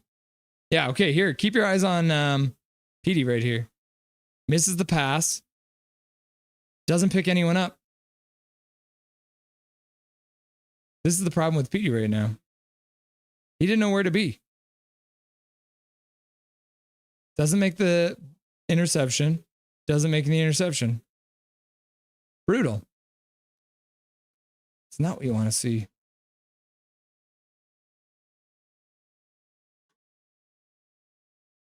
Now let's have a look at the stats for the game so far tonight. It's 2-0. Tampa leads against the Vancouver Canucks. The Zambonis are out on the ice. 1 goal per period for the Tampa Bay Lightning. 13 shots on goal. And this is the one thing I will say is a positive right now. The Canucks only had 7 shots in the first period. Tampa had 13. Second period, 10 shots Canucks, 5 shots Tampa Bay. And that's with a power play as well. So Tyler Myers taking that interference call. But still, the face-offs are lopsided. That's usually something that's a strength for the Canucks. Canucks out-hitting almost by more than double. So you love to see that. Yeah, Tampa with 12 block shots. But they also have 11 giveaways. So the Canucks are doing a good job of turning over the puck. But that hasn't translated into anything right now. You hate to see it. Guys, have a quick look at the poll here. Finish that. Do Canucks make a comeback? Yes, they win. 42% of you. No, it's going to get worse. 28% of you. And then tie, and then OT loss. 28% of you. You do not want me in net. Fuji, I'm coming right out of the timeout. How friggin' dare you? And then friggin' Shilov's. Major Tao, Myers would crush souls in front of that nut if he had the luxury of being a cherry picker and didn't have to rush back on D. Yeah. Gary Wiseman, deep breaths, Fuji. Maybe try some yoga poses. Mr. Fuji, wait till next time he puts pulls or pins messages. Dare ya, bud. Goes for Tyler Lyons goes a free ba. Gozy free ba. I don't know what that says. Major Tao, Fuji is a law around these parts. Mr. Fuji, I say we put Russ in the net with no equipment. Woo! They put Mr. Fuji in a timeout and he wants to get shot with pucks. Yeah, KJ Brazzy says plant Myers giant ass in front of Vasilevsky. I would love to see that. You saw that back in the day with Chara would end up in front of the net. We see Merrick Malik in front of the net a couple times.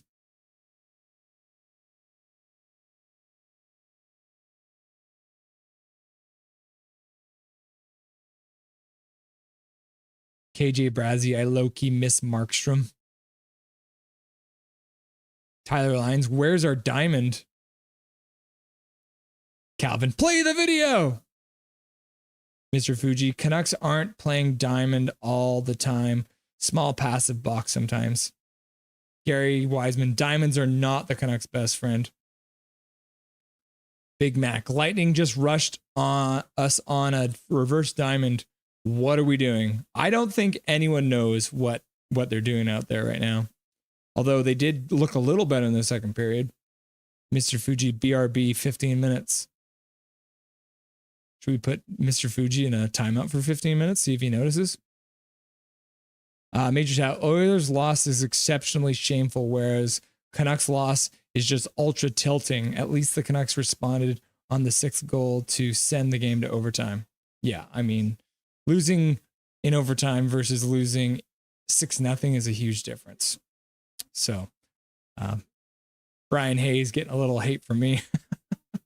You gotta love it. So what do we think, kids? We think we're coming back in this game? There's 42% of you that think we are.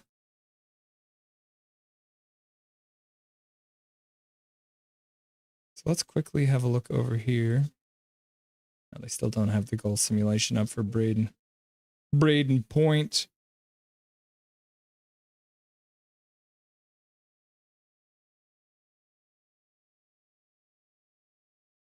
Well, everyone, my name is Russell Holiday. This is Nothing is Perfect. We are here watching the Canucks versus the Lightning. You know, maybe we need just a little fin in our lives, huh? Is that something that we might need? Like jumping behind the bar?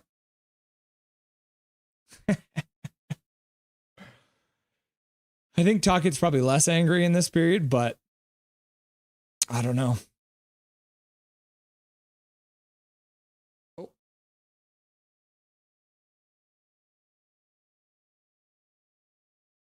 You guys, I am just going to quickly step off here for a quick sec. I'm going to be right back.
Hello, everyone.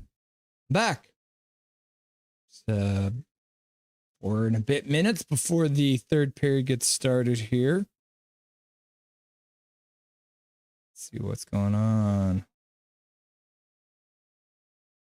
Tyler Lyons there doing better because to get slapped their PPs. Schmack. Schmack. Tocchet slapped their PPs. KJ Bradley, I'm actually playing Tampa in the finals on Chell. Calvin, KJ, what NHL? KJ's like, yeah. And Calvin's like, what year? KJ's playing 24. Yeah, apparently the new Chell you can't play on PlayStation 4. One of my friends just let me know if you want to play Chell on 2025, you're going to have to get yourself a PlayStation 5. Calvin's on Xbox. I play there and Hut, but I'm decent. Could be better. I used to play NHL a lot. Not as much lately, unfortunately. Mr. Fuji ordered PS5 Pro, put deposit November 7th. It arrives here. $9.59 before tax. Woo! $9.59! Does it like make you coffee in the morning too? Can't say anything. I bought the PlayStation 5 the day it came out. One of my friends at work was like, oh, bro, there's a pre-sale happening for the PlayStation 5. And I was like, sweet. Log on, quickly get there. And then he's looking, he's like, I don't know. I think I might wait. He didn't end up getting a PlayStation 5. Poor bastard. Ah, so you, Mr. Fuji, you're trading in the PS4 to get your PS5 for even cheaper. That's sweet. KJ's looking to get a PS5. Hachiko, hey Russ, what program are you using for the stream? I'm using OBS. OBS is the program I'm currently using. Mr. Fuji friggin' won't leave home once GTA 6 hits. Resident Evil 10 too, I think. Yeah, is GTA 6 ever actually going to drop, Mr. Fuji? I feel like it might not. Calvin, yeah, I'm not going to look into the Xbox. Was thinking going PS, but I don't know. Dang it, BRB again. 10 minutes. Ugh. Well, we're back. We're back. Xbox no more. They are quitting Google it. Crazy, huh? Are they bringing out another system? Are you saying that Xbox is not going to be a thing anymore? That can't be right. Let's go over and Google it. Xbox being discontinued.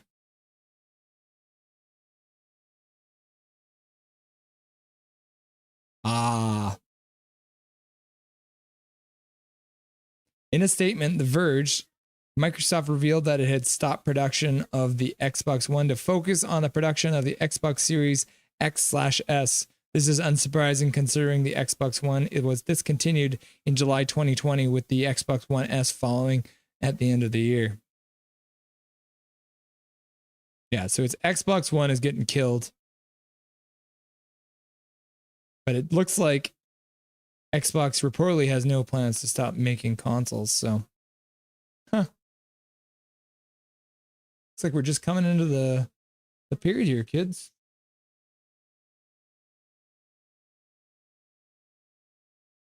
Okay, so let's do a new poll call question. I used to be an Xbox guy. I got converted over to I got changed over to PlayStation. It was one of those classic situations where all my friends had PlayStation and there was no such thing as crossplay, so I had to convert. I actually wasn't happy about it because I really enjoyed the Xbox controllers. We're into oh, they're just reviewing the game. Okay. Who scores for the Canucks?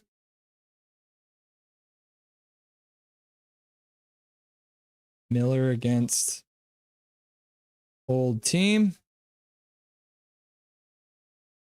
PD shuts Fuji up. I don't think that would actually shut him up though.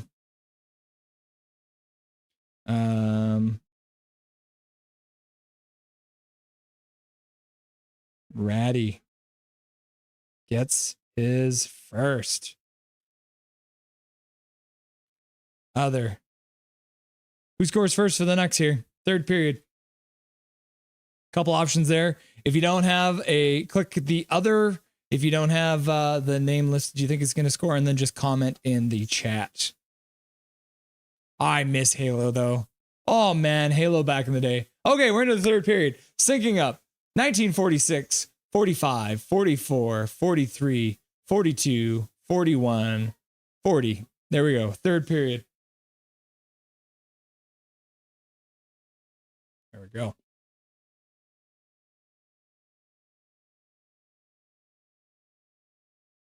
KJ Brazzi had an Xbox, got the red ring of death, and switched to PlayStation. Scores. I'm not even paying attention, and they're scoring on us. Sorelli. That is not the start that we wanted. I'd rather see the Canucks ice the puck than do that.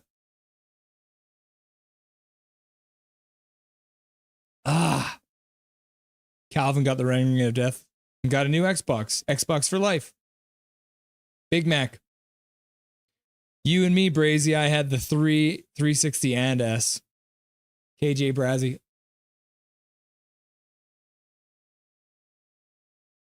Yeah, he didn't keep his stick. Ugh. Yeah, you're right. Ugh.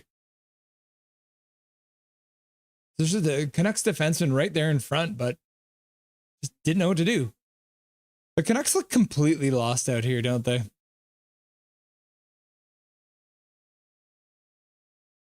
Radish misses the net.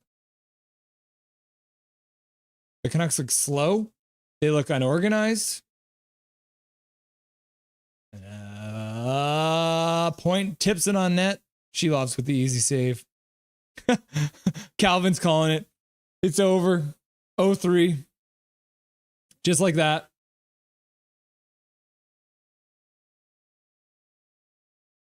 And that's Tyler Myers in front. Tyler Myers has been our best defenseman so far tonight. Yeah, I feel like Tyler Myers should be crushing that guy out of the front of the net. We got the Ratu line out.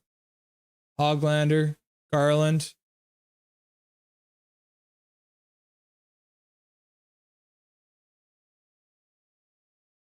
Just, it's the same feel for the Canucks so far through the first 2 games and now into the third game, is that they look discombobulated.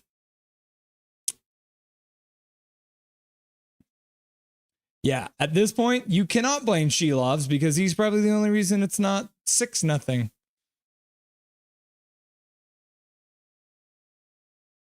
And Luke Flyswatter, yeah, you're right. Another opposing player in the crease.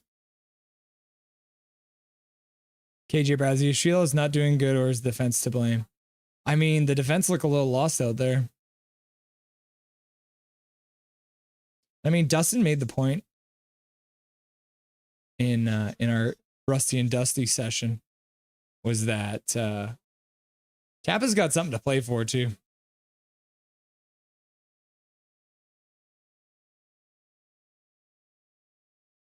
Hoglander gets the puck all alone in front, but Vasilevsky says no. Now they gather for a chat.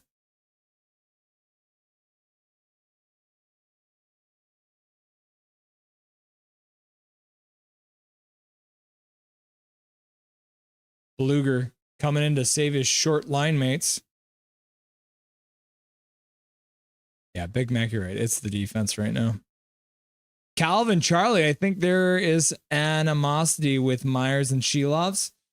Maybe Myers doesn't like Shelovs and he's like, I'm not actually going to do anything to stop this goal from... Oh, what a crazy bounce.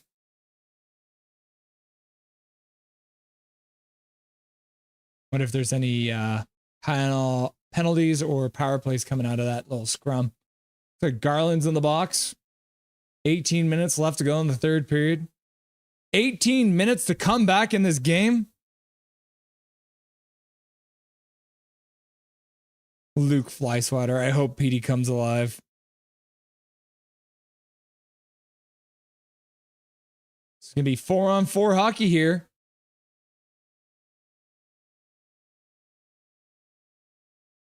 Miller wins the face-off.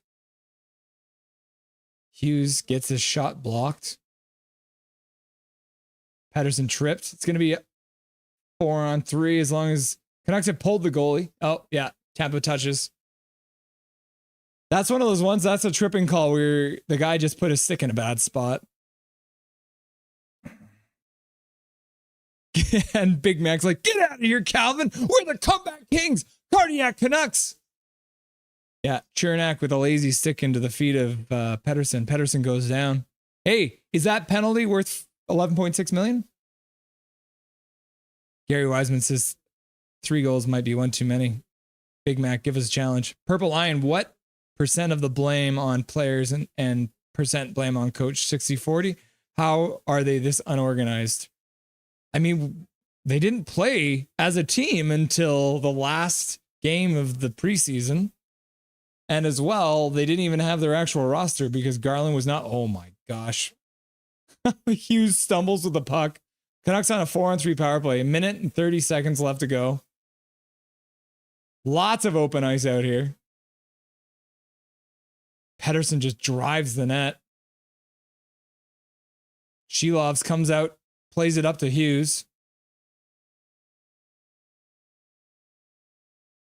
I would say the blame is more on the coaches right now. Miller shoots wide.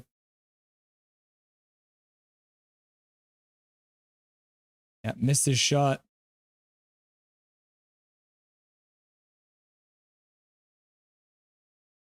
Miller throws the puck in the center of ice. Oh, Miller tries to give it to Petey with a hard pass. It goes all the way down the ice. DeBrusk onto the ice. The fans are booing for some reason. I don't quite know why. There's literally not a Canuck in front of the net. There we go. Baster with a tip attempt. Couldn't quite direct it on net. Another tip. Tipped wide. DeBrusk with it. 11 seconds left to go. Miller with an attempted slap pass.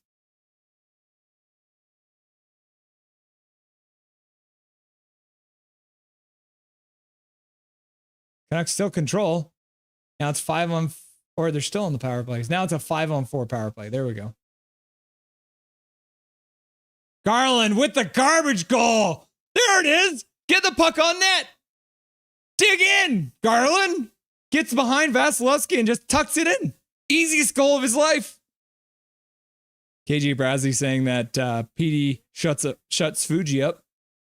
I did like him driving to the net. Oh, yeah, just trinkles through Vasilevsky.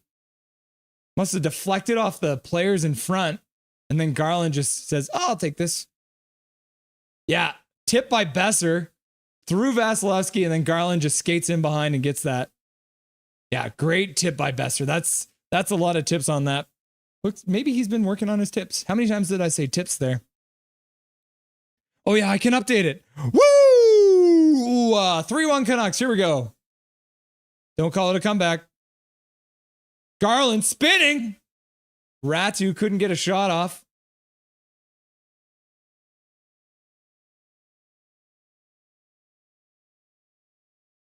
Fuji is named after the mountain. I think Fuji's not back yet. He's way too quiet. He must be out getting food still.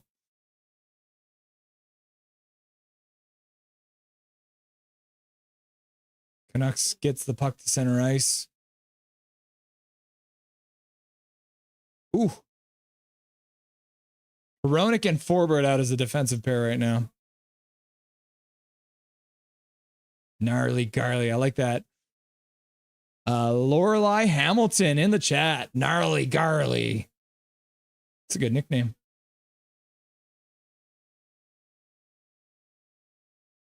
Yeah, we do need to hustle. It's one of those things that you want to practice, and in practice, you're thinking about things. Once you're in a game, you don't have time to think. You just have to react. Gary Wiseman, Fuji, are you named after water or the apple? Named after the mountain. Calvin, coaches aren't playing though. Calvin, I'd say it's more coaches' fault at this point because they chose not to have their roster together early enough. 7:05, look at that. We're up. We're up. Thanks for the sub. I'm Russell Holiday. This is Nothing is Perfect. We're watching the Canucks versus the Lightning. All of us here having a good time together. Someone describe the goal. Connor just the tip Garland. Shot from the point. Besser tips it through Vasilevsky, drops down behind him, and then Garland literally skated behind Vasilevsky and put the puck in the net. Q card, welcome. Lots of late people today with this crazy start time, 4 o'clock, the first one of the season. MMA, does that make sense to you?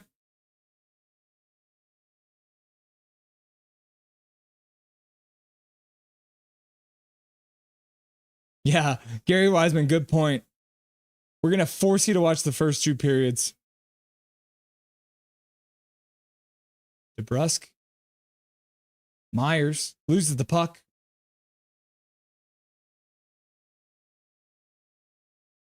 Hyman over to Husey. From the faceoff dot. Takes a shot. Gergensen just got high sticked. That's going to be a power play. Perfect. I'm glad. MMA, there was a game the other day. I think it was the Philly game. And that was when Sportsnet Plus went down across the board. So I literally did play-by-play for the last, overtime, shootout, a little bit of the third period. And as I tell everyone, I have a very tiny, small amount of background with calling hockey games, but most of the time that happens to be color commentary. I'm not really the guy who calls the plays. That's more of John Shorthouse deal.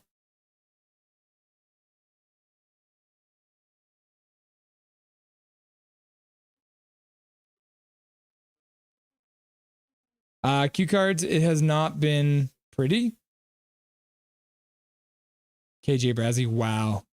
And Gary was like, wow, what? Don't keep me in suspense, KJ. What are you wowing? Obviously, it's Lil Bow Wow.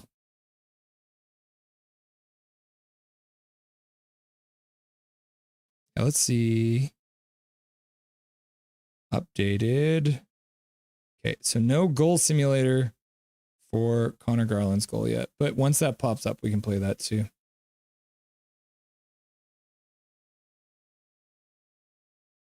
There it is. Okay, so they've gotten closer. 50-50 now at the faceoffs. That was a power play goal, so they are 1 for 3 on the power play. Still dominating the hits. Yeah.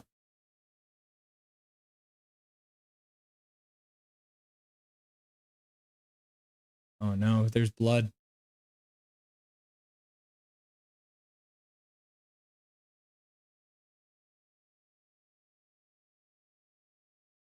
Oh yeah. Got all tied up there with Moser and then tried to get over. So yeah, it's going to be a 4-minute. Maybe? Ref's keeping us in suspense now instead of KJ.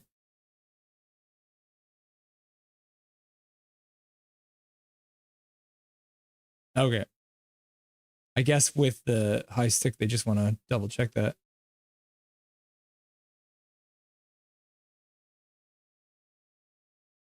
Is P looking any better? Please say yes. There has been moments. He drove the puck to the net. He had a really good stick check behind the net, which caused the turnover, which caused something to happen. There's no way that kid is 190 pounds. 4 minutes. Canucks now have to kill off a double minor here, kids. Oh my goodness. So yeah, everyone was talking about it earlier. It looks like they're floating between a small square and a diamond. Diamond? Oh my goodness. How does that pass even get through? 3:22 left to go in the 4-minute. Rip DeBrusk, yeah. DeBrusk high sticks a man. I'm sure that Pettersson's teammates are right beside him cheering him on. It's one of those things because they all go through it. Moser long shot wide. Sherwood collects the puck, dumps it down the ice, killing a little bit more time on this power play.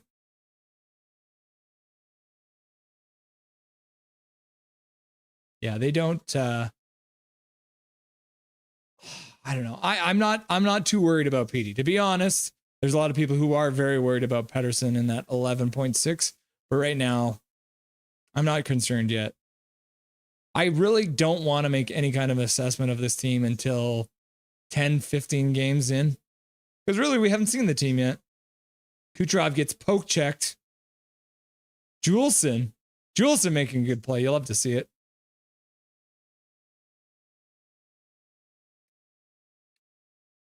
Maybe they got to change. Oh, Suter shorthanded getting a shot. 2 minutes gone. The first minor is over. On to the second minor. Canucks collect the puck. Shoot it down the ice.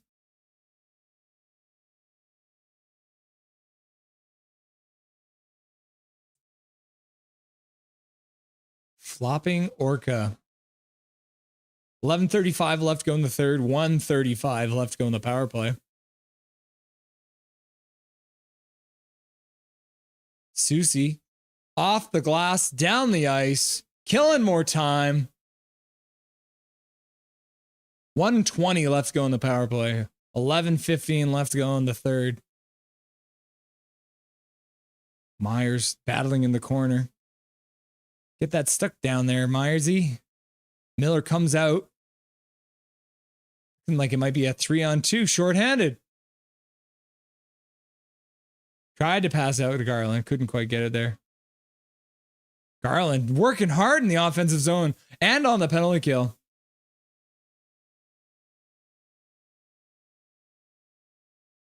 "45 seconds left to go in the double minor.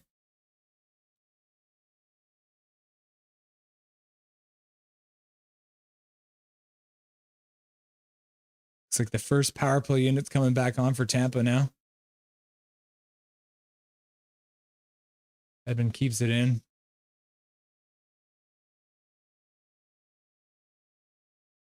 Diamond formation for the Canucks down low.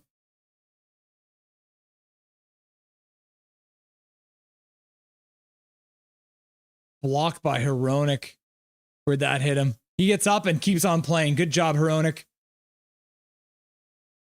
Suter gets a stick on it, deflects it out to center ice. 2-1, double minor killed. Brusque is back out, comes out. The Lightning still control down low. Pettersson up to DeBrusque, fresh out of his penalty. Oh, off the side of the net. Juleson with a good shot. Pettersson trying to feed it in front to Heinen. Quinn Hughes, shot. Vasilevsky fights it off. Pettersson back to the point. Myers with a shot. Can't quite get it through. DeBrusque out. Gets the puck down low. Puck comes out front. Nobody there for the Canucks.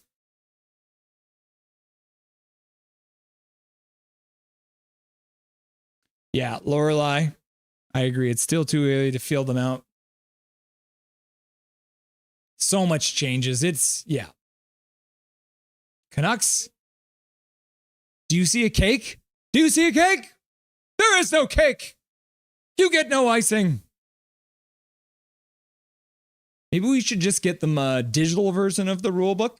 So when they go over to the iPad during the break and play, they can read the rules. It's got Ratu's line out.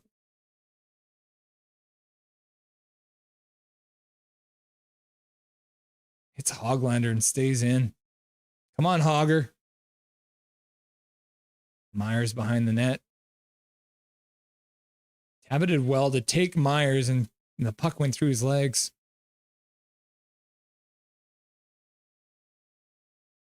Ratu, good job on Shiri there. Hoglander with a good block with his stick. Checks it to make sure it's not broken. Looks like it's all right. 8:20 left to go in the third period. Canucks are hammed in their own zone. Ratu digging. Lightning would be happy just to keep the puck in the corner there for the rest of the game. Oh my gosh.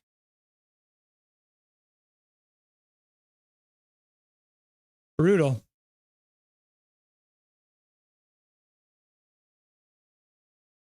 I wonder what they are arguing about. The cake is a lie, Hachiko. The cake is a lie. So it's one of those plays. Does he push Shilov's pad into the net? Because if he pushes Shilov's pad, it's no goal. I don't know if that ever went in.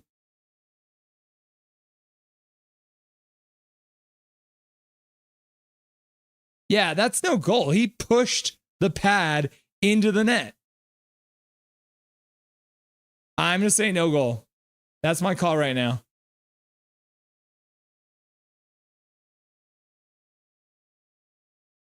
Are they challenging it? Yeah, you push the pad into the net. Yeah, that flex is insane. It looks like an aluminum stick out there.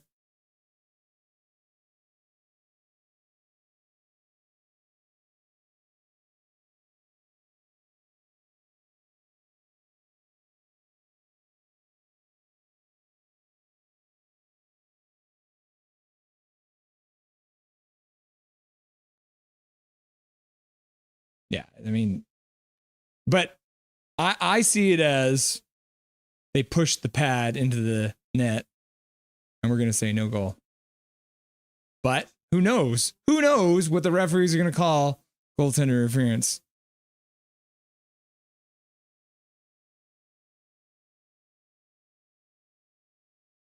Yeah.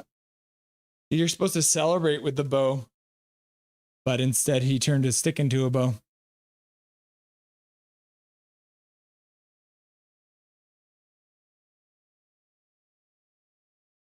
Yeah.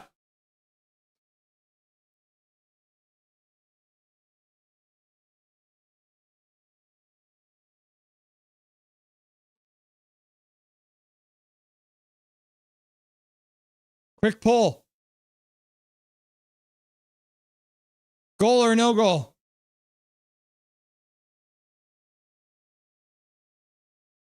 Refs are still checking it out.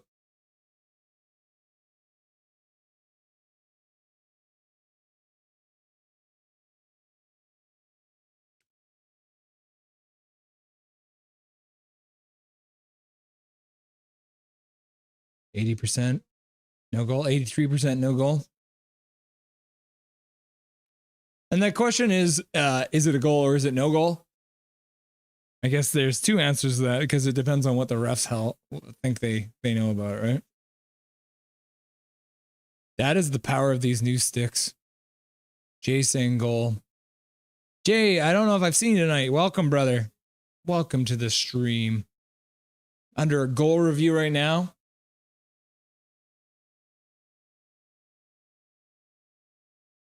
Let's look at the replay again.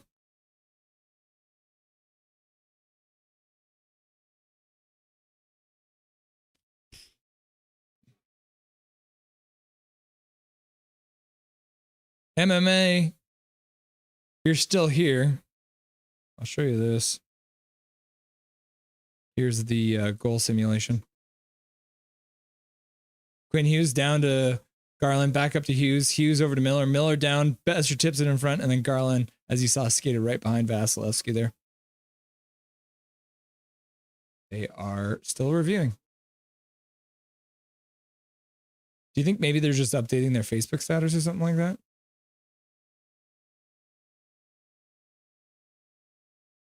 Those sticks are wild, Gary. When was the last time? Have you ever played with any of these professional sticks or seen them? Because I remember when the Synergy first came out, that silver stick, silver and blue. My goodness, I have never had a better slap shot in my entire life for like 3 games, and then it went to floppiness. Sorry to hear that, Jay. Welcome back. Hopefully the Wi-Fi holds out for you.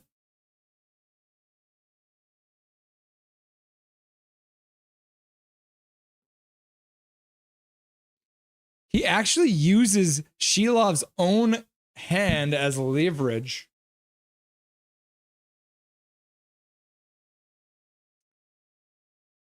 Okay, cue the Jeopardy music. Do do do do do do do do do do do do.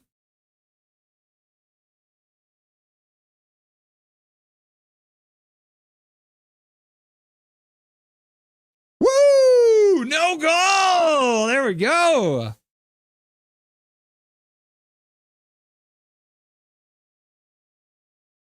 Cue cards. October Luongo is back between the types for Vancouver again. John Cooper, chill out, bro. Sit down, relax. The Saints. Let's go. Letting go Zadorov and Cole was a mistake. Character guys can't put a price on character. Well, Boston put a price on character, and it was $5 million. 8 minutes left. Canucks get a nice call from the refs on the goaltender challenge from Tocchet. No goal. Yeah, the Eastern Synergies back in the day. Throwback.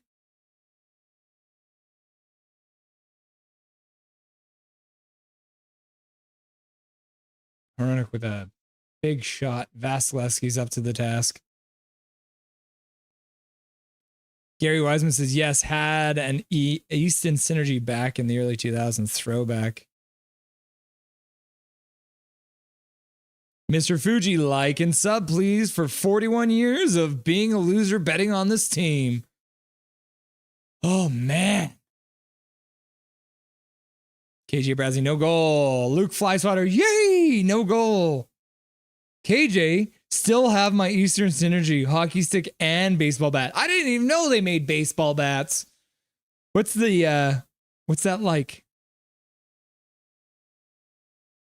TD saying Van offered 5.5 and Zadorov turned it down. So I wonder if it's more of a lifestyle thing for him. Did he prefer playing down there? Playing in the States instead? But he's a Russian guy. Why would he want to play in the States? The Saints, we are all losers or Canucks. Not yet. We haven't lost the game yet. Mr. Fuji, can I buy a vowel? E, I for pronouns. PD identifies as please and thank you. PD identifies as please and thank you. TD, by the way. Welcome to the chat. I don't think I've seen you yet tonight, TD.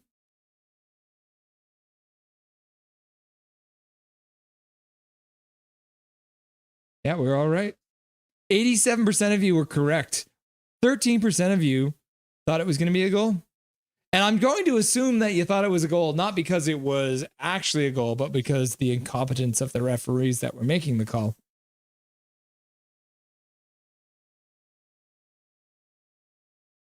Yeah, and the Zadorov was playing in Colorado. You're right, Hachiko. The Saints, I'm dumb. What does 40x dress mean? What does that mean? 40 times dress? KJ Bradley, Eastern Synergy 2, best baseball bat I've ever used. Yeah, you're right, Q Cards. He probably didn't want to pay BC taxes. That is a problem.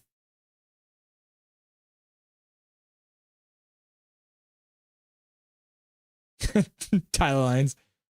The Saints, I ain't here for no fucking bell. $1 in the swear jar. Dink.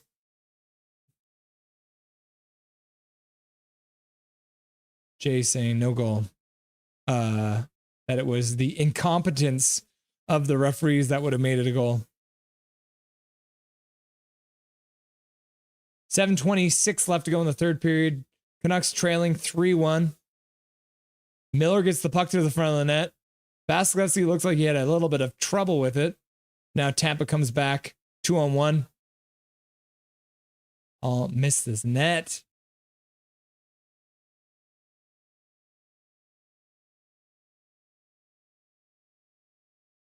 Chernak shot. Shilovs makes an easy save. Wow. 7:01 left to go in the third.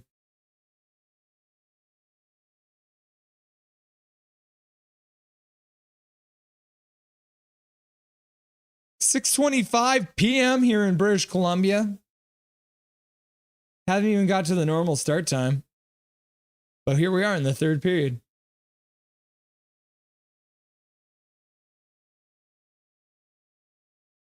Mercy me. 7 minutes to come back. Cardiac Canucks, come on, let's go. Hoglander fights the puck all the way down. Drives the net, gets a shot. I love Hoglander. Niels, big Hoglander.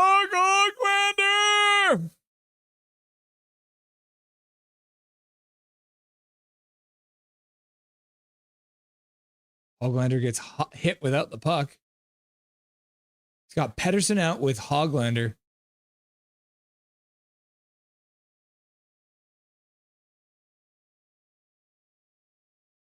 Myers takes the puck at the point.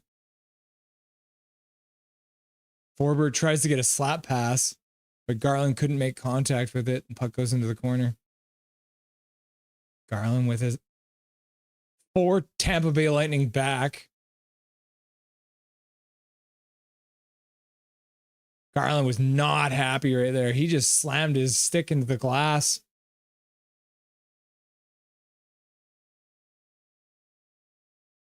Suter gets a shot, but it's blocked by Hedman with a good stick. Puck deflects out of play.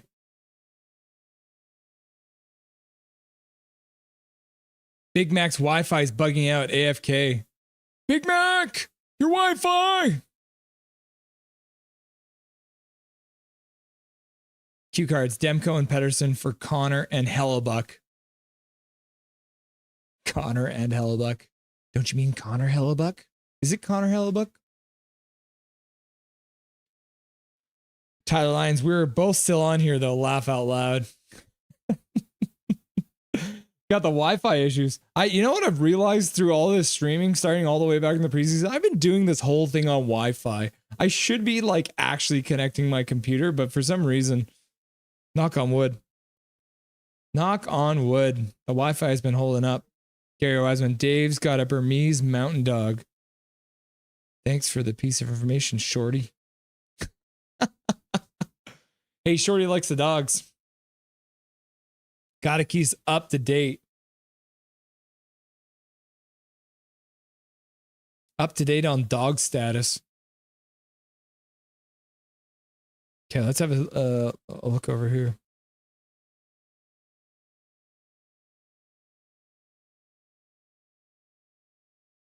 So now the Canucks have actually taken over in the faceoffs, 53.5%. They now have more shots, more hits, double the hits, but not as many block shots, but they have come back with that. 5:49 left to go in the third period. Oh, we're getting scared. We're getting scared. Okay. Get some positive juice flowing here, kids. Get some positive juice flowing here. Okay. Hey, Trevor, do you think that we have a chance? Yeah, big old smile. Trevor Linden working the bar tonight. Maybe a little bit of that Trevor Linden juice can fall onto the Canucks tonight. Coming back.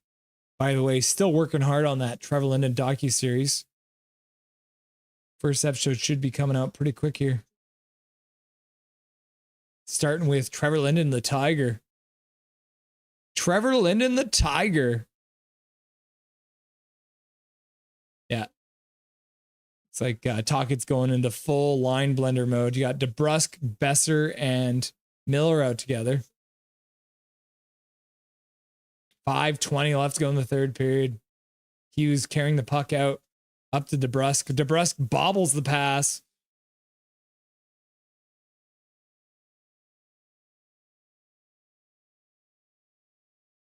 Evan gets the puck all the way to center. Now it's a 3-on-2 coming back for Tampa. Radish shoots wide. All the way down the ice. Connect go for a change. Just under 5 minutes left to go in the third. Big Mac 133 back on live.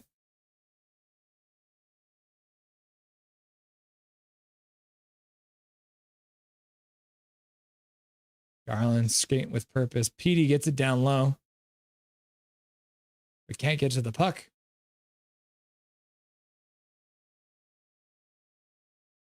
Garland's not happy right now. Kucherov.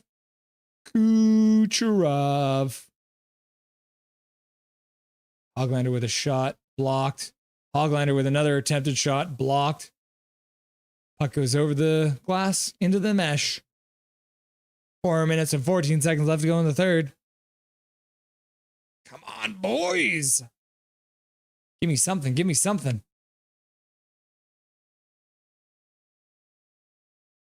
Oh, mercy. So who's your extra attacker tonight?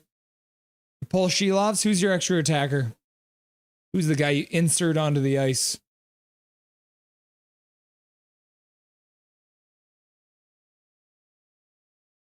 Icing. As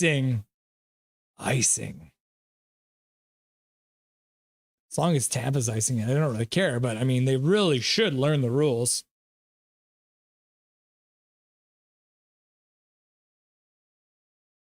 Miller, DeBrusk, Besser out. And we got Husey and Hronek on defense.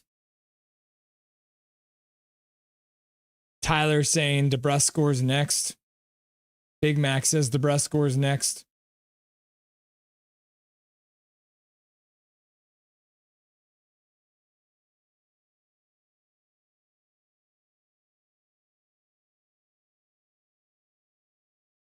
He was shot. Blocker saved by Vasilevsky. Bester tries to find Hronek at the point. Ends up just clearing the puck all the way down the ice. Hronek spins and loses his check. Miller tries to get a pass. It gets deflected by number 11 on Tampa. Lankinen as the extra attacker scores a slapper with a fat goalie stick. I like the sounds of that, Gary. I like the way you think.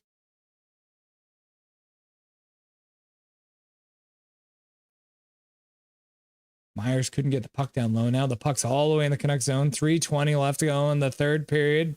3-1 Tampa leads. Canucks can't get anything going right now. And that's a hand pass. And Petey's like, who, me? Me? Oh, wow. So Hughes actually hit the stick of Vasilevsky. Ended up getting it knocked right out of his hand.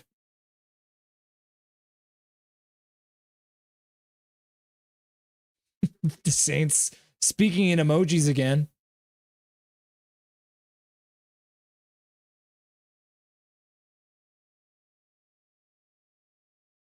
Looks like the Canucks are going to pull the goalie really early here. And you got to think that, Kucherov gets laid out in the corner.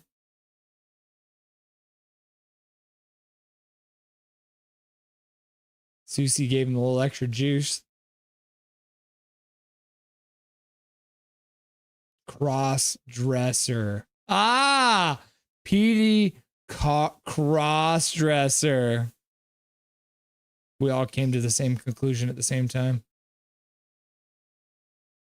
Shelovs leaves the net. Hughes carries the puck all the way down. Does a full circle.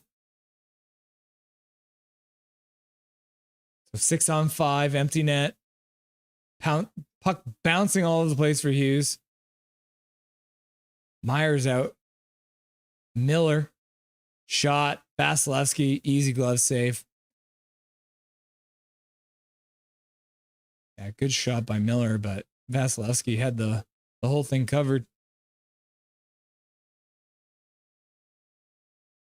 Vasilevsky stares down Miller as he skates by.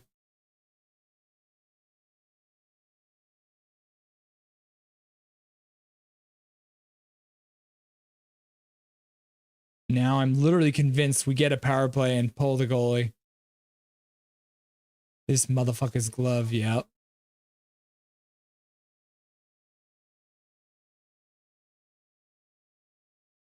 Miller picks up the puck in the corner, puts it back over to Husey. Husey can't quite get there. Puck down low. Hagel scores empty net.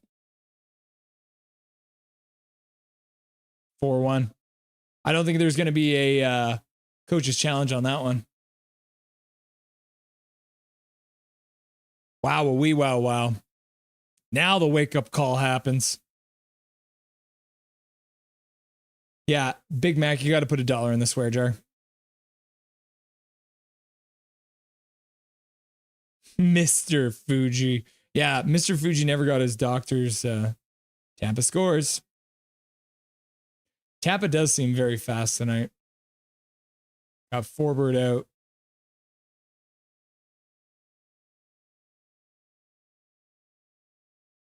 How did the Canucks simultaneously look slower and smaller? How is that even physically possible?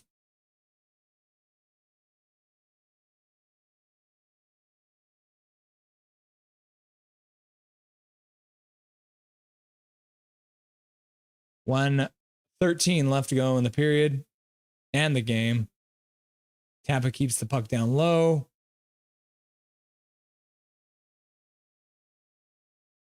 Yeah, we now have the Ratu line out. Sherwood and Chernak. This is the first time we've seen the fourth line in a while. Geeky's in the net. 45 seconds left to go in the third period. 4-1 Tampa. Is there a penalty coming?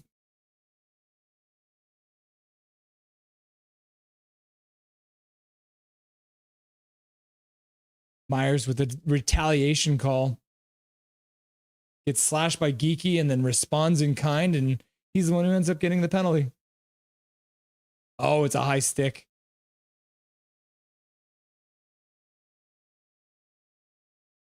Oh, so he got away with it.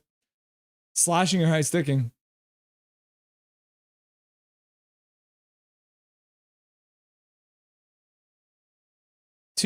Four minute double minor, high sticking.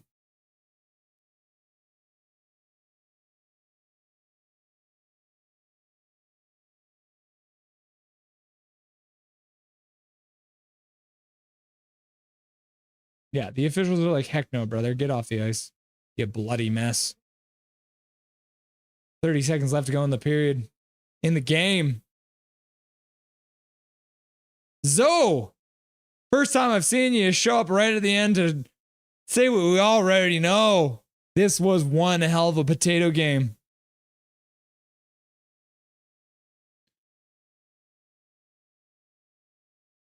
Zoe, I'm watching Seattle at Nashville. Oh, I wonder if the Seattle at Nashville game is going better for you, Zoe. Fuji ate bad chicken, had to wash it down with a glass of Cab Sav. 10 seconds left to go in the game. Lightning are not satisfied with the 4-1. They're hoping to get another one. There it is. The first regulation loss of the season. I love that Lorelei Hamilton with the green man. Don't want to see anything here. Chico puts a message in the chat, immediately removes it. Yeah, here it is. 79, 1 and 2. It is. Here we go. Here we go. Well, everyone. As per usual, Calvin, Hachiko, Zoe, Lorelei, Mr. Fuji, Gary, DeSaints, Luke Flyswatter, Big Mac, Tyler Lyons, Q Cards, Jay, everyone here in the chat, KJ, Q Cards, I already said Q Card, TD, I don't know if TD's even still here. Well, everyone, my name is Russell Holiday. This is Nothing is Perfect. The Canucks are not going to win every single game this year. But we have another game coming up on Thursday night against the Florida Panthers, the other team in Florida. We have another 4 o'clock start, another early one. I will be here. I have the day off work. It's going to be great. Everyone, thank you very much as well for tuning in. As I said last time, even when we lose the game and we're watching this game together, it feels a lot better when we're doing it together. I appreciate you all coming and watching the game with me. Thank you, everyone, for all their contributions in the chat. Thank you, everyone, for all your contributions to the polls. Let's see if we can come up with a better effort next time. Maybe Baines doesn't make it up on the top line. Did they bench Baines for the rest of the game? Because I don't remember seeing him there. Everyone, have a great night. Mr. Fuji saying, Kempter Canucks channel coming up. We got the post-game show coming. Everyone go and check it out. Kempter Canucks, great guy. My name is Russell Holiday. This is Nothing is Perfect. And before we sign off,